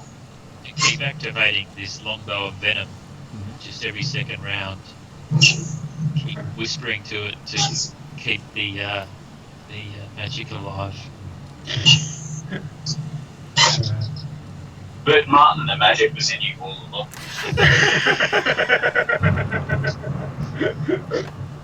Yes, you didn't really need the feather. You can fly. Okay, so yes, you start up the ravine towards the roots of the mountain. Yep, we'll be heading in that direction. Particularly also if we can still see amongst the roots whether that's it's where the mist is still thickest or forming. You see what appears to be a big chunk of red coming out from under the mountain, and then turning to a river of blood coming down from that source.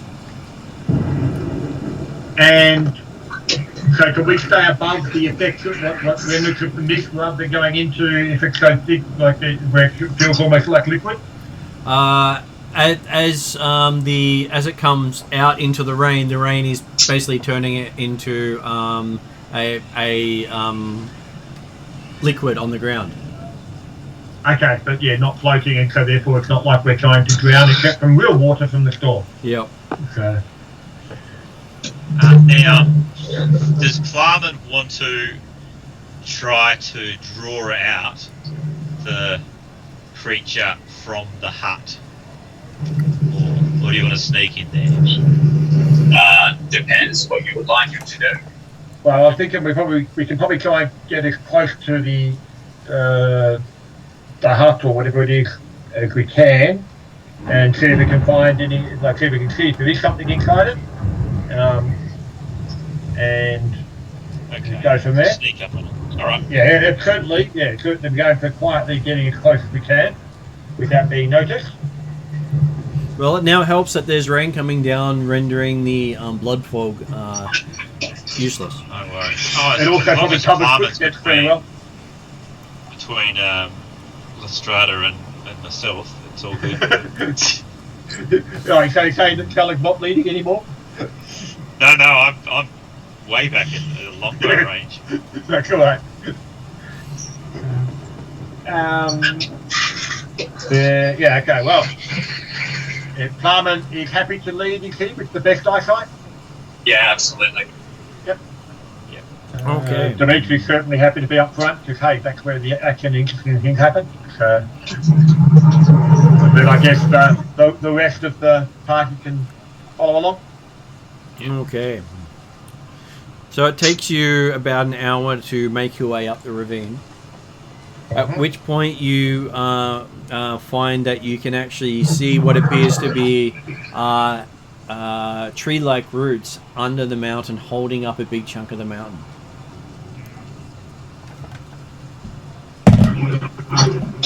And you can actually see a green glow coming from right underneath the mountain where most of the red mist is coming from.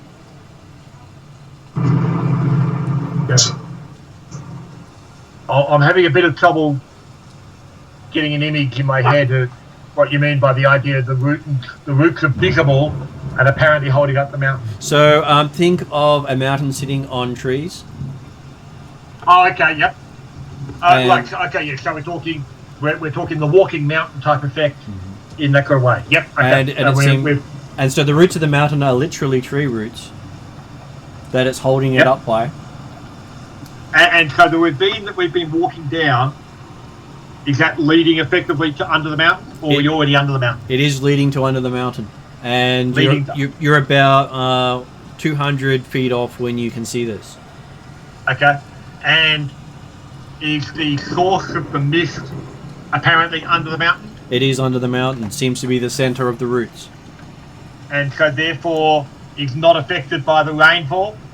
Not affected by the rainfall, but all going in one direction, which you could walk around. Okay, right. So it's not just spreading out from the 360 degrees from that location. It's all being directed. Yep. Right. Well, we will certainly aim to move, like, effectively to the edge of the mountain, like the not going under it yet, but to the edge, and then getting off to the side, so we're not actually in the pathway of the mist, and see if we can get a better visual when we can all see of exactly what it is that's under the mountain. It's releasing the mist, or the facility. Okay, give me an insight roll.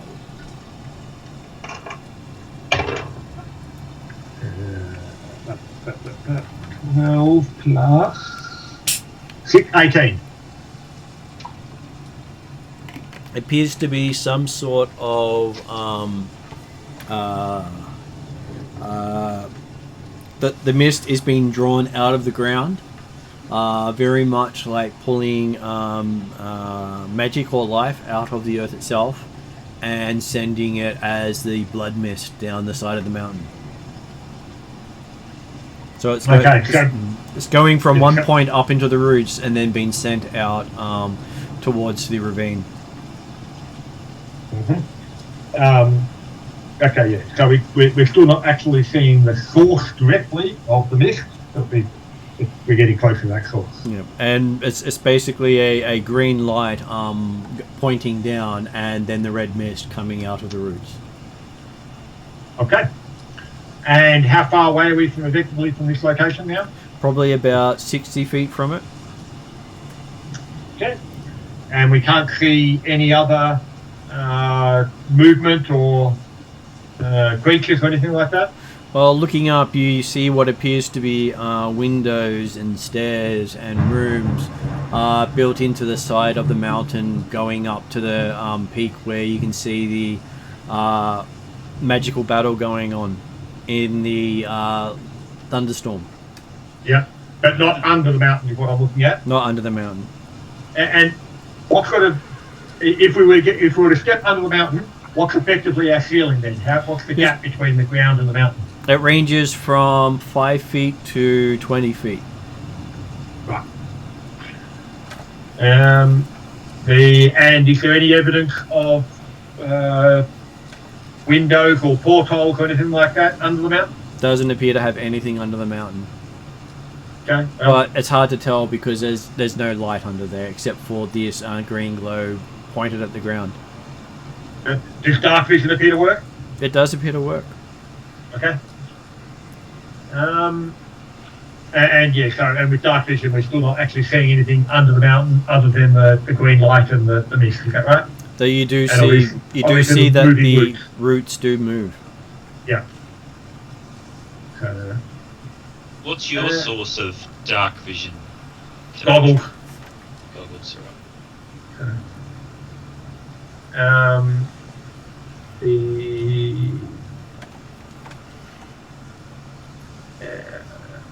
Yep. Okay. Well, certainly, having looked at where we were and how close the potential windows were on the side of the mountain, it'll certainly be encouraging the fact that, hey, we want to be at least just under the lip there to give so you've got protection from the above view. And otherwise, we'll creep forward and see if we can get to the source of this green light and the red mist without actually going into it, and looking around to make sure that there's no we're not being watched as far as we can tell, and that the roots, etc., don't appear to be include eyes or what's really in most of them. Okay. Well, I'll get each of you to make a stealth wall.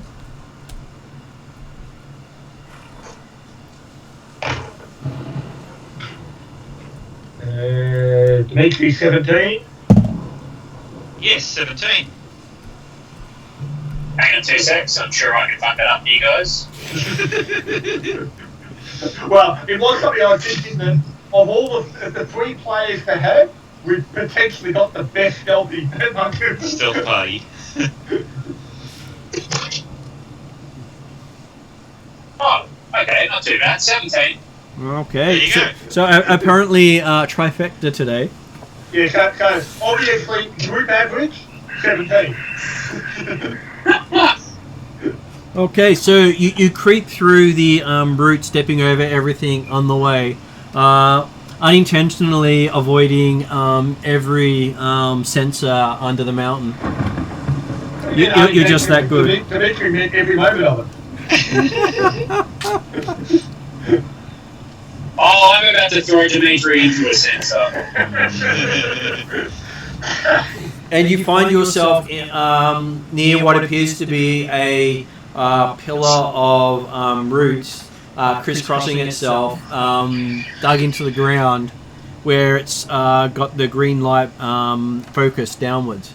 And to the south of this root system is where all the fog is billowing into the ravine, before turning into sludge and going down as a river down the ravine.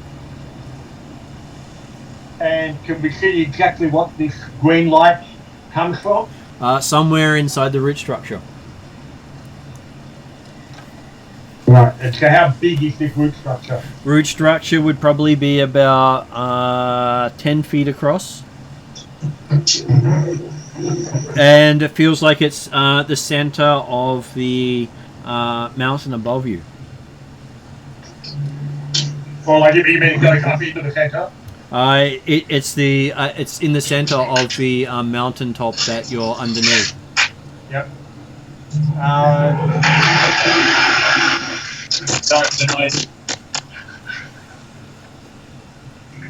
Can we see if there's gaps or spaces within this root structure that either like a hand could fit through, or a person could fit through, or a griffin could fit through? Looking at it, you'd think you'd actually have to break through the root structure to get to it. You got to break through. Burn through, cut through, chew through. Poison with copper and wait for it to die. Yeah, wait for the I mountain. haven't seen no problems with any of these things. Okay, if the Dimitri will mention that if this is the main root structure for the mountain may fall. Climate sees absolutely no problem with this. Right.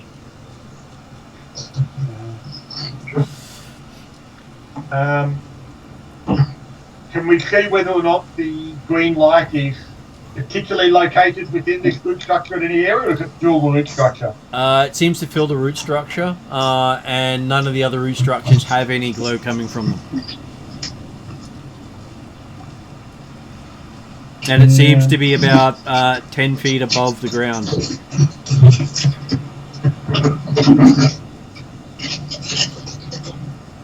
No. Is there a gap at all where the red mist is coming out of? Yeah, there is. But it's more of the equivalent of finger holes. Lots of them. Okay, yep.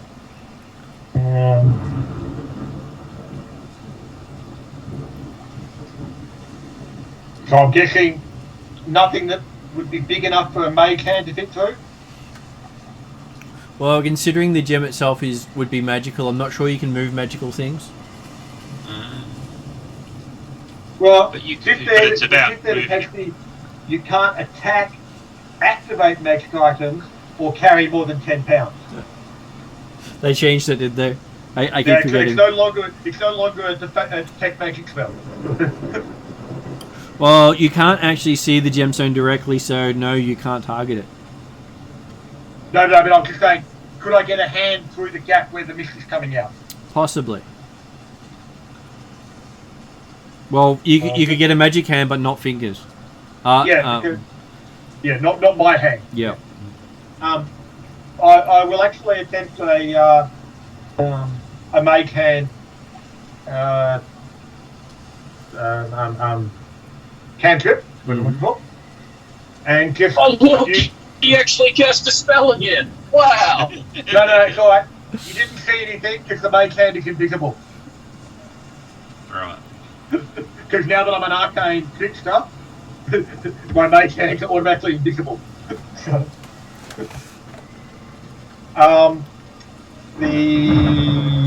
and basically he'll try and maneuver it into these holes and just see if he can move around, feel with the hand type stuff to see if there's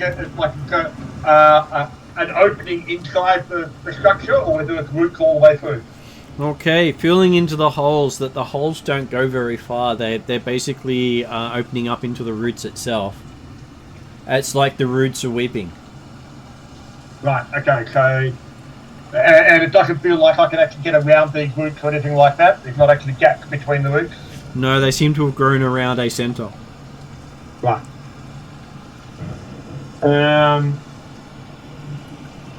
Okay, so we've got to burn or dig through at least 5 foot of root in order to get to the centre.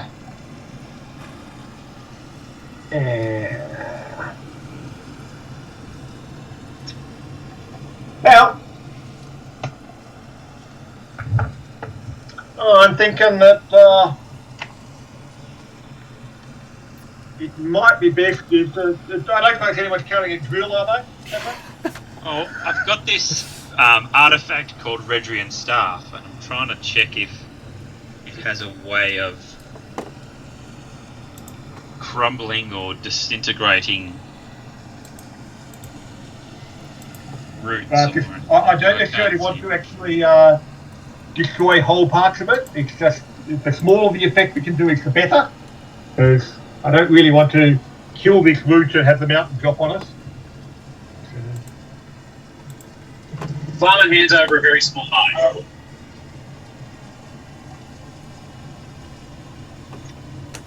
Yes, that's an option. I mean, I can cast a Burning Hands or Fireball or a Wall of Fire. I don't know if that's what you're looking for.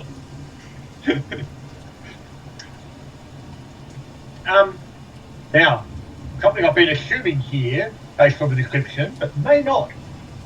These roots, you said they were like tree roots. Yep. They are made of wood. Wooden plant? They or are. We're talking roots of a mountain and so therefore stone and rock? They are made of wood. Damn it. My past wall shaped stone won't be quite so effective then.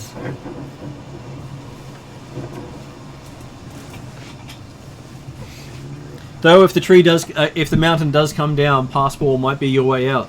Oh, true, that's right. I might have it ready to go above my head.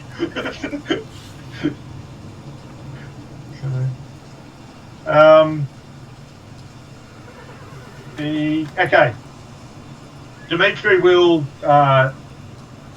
use his magic dagger. Mm-hmm. He's got a +1 dagger. He'll just try and carve away a little bit of the root to see what's inside and see if it has any effect damage in that way. Okay, give me tell me how much damage you can do with a swipe. We'll go for a gentle swipe first, which would then be D6 plus 4 damage. Or we could go with a more targeted, precise strike, in which case you add an extra 2d6 damage to it. So technically, it's not immune to your Sneak attack? Yeah. So, okay, so I'm guessing by that description then that a small scrape doesn't seem to have any effect. No. But if he goes to actually stab it, it does go in, the dagger will penetrate and apparently leave a small dagger hole. Quite possibly. Give me. Still not a good enough reason to use the word penetrate. Okay, so damage would be... So after your first strike, I'm going to ask for initiative from everyone. Including the first strike scrape? After the first scrape. Okay. Because up until then, you hadn't gotten the attention of anything. No, that's understandable. I got 29. Well, I'm guessing they've got pretty good ones because the dice placement button rolled it. So, I'm on 15. 22 for one. Okay, so... Dimitri was too busy carefully looking at what the effect on the route itself was to be looking We're around. poised to react. So technically, as Dimitri scratches the roots flick out and attack him. Okay. Hitting an armor class of 30. Yeah, okay, that hits. Yeah, right. For You don't 28 fuck up, damage. mate, everyone. What was the damage in Untitled? 28. 28. Okay. My Is that, arcane ward takes 18 of that, and so I've got 10 coming through. Was that a ranged attack? Or? That was a root fling comes loose and flicks at him. Okay. And now it is Trellan's go, as you can hear the anger of the root systems around you. All right. You have apparently got the attention of the mountain. And is there anyone else besides the root system to attack? No, just the three of you and the root system. Okay.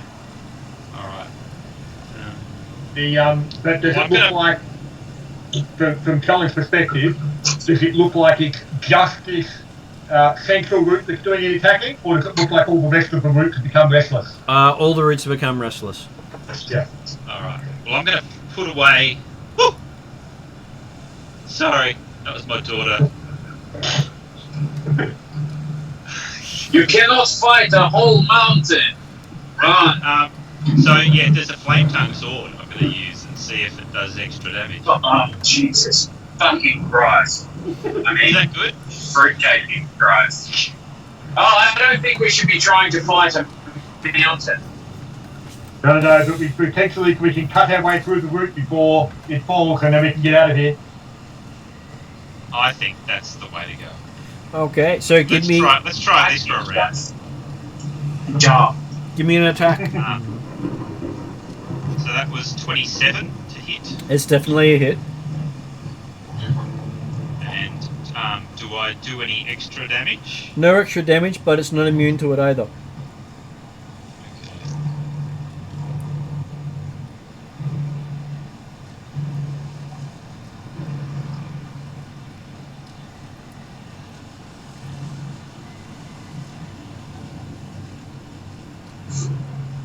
Right, so it's with two hands. So working some d8s out.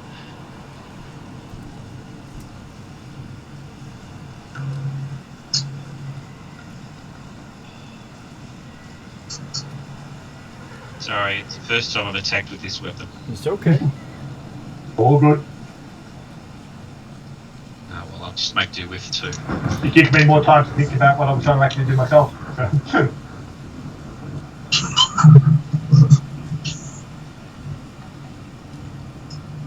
Alright, so it's 18 slashing damage and 9 fire damage.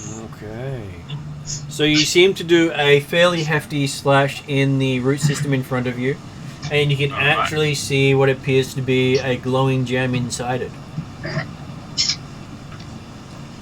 About the size of your fist. Is it reasonable for me to grab it? If you think you can make a dexterity saving throw, sure. Okay, I think I'm pretty good at dexterity saving throws. Because you see all the jaggedness around the slash you made turn into teeth. Well, Turn into okay, what? I've got a second attack. So I'd like if there's a way to sweep the teeth away and get another proper purchase on it, then I'd like to try that. But I only got a 17 to hit. 17 to hit, still hits.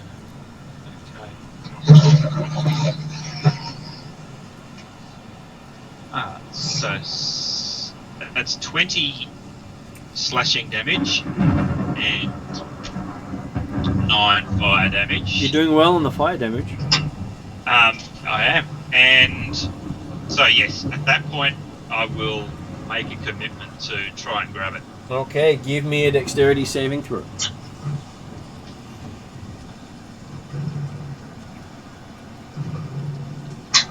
24. Okay, you grab your fingers around the stone as you feel the cavity you made start to form around you as teeth start to try to dig into your skin, but you manage to yank it out before it can bite you. And then all the limbs around you go silent. Oh, okay. As you got a glowing and the fog stops flowing down into the valley. Okay. Do we proceed? So he's managed to pull the gem out, and all the root systems have stopped moving. Is that what you said? They have stopped moving, yes. You think he's pulled the heart out of the machine? Yep. Does it look okay? I'm not going to say does it look like the mountain's falling or anything like that. Dimitri's just going to say, "Good job, run." But don't we want to go and get this Babala Saga, or what's the...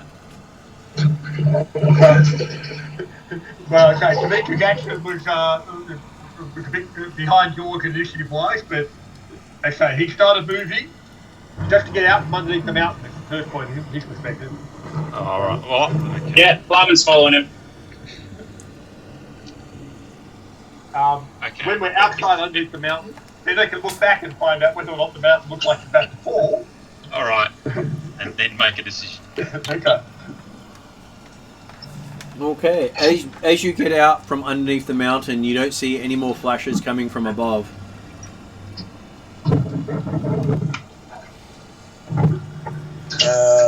And is the storm still going? The storm is still going. Okay. We'll aim to get back down a bit into the ravine and find cover from any of the windows or things like that of the mountain. And then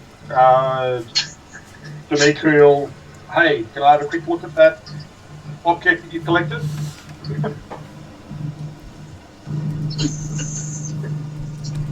Aiming to confirm whether or not it is in fact the seed that we were expected to find and coming through.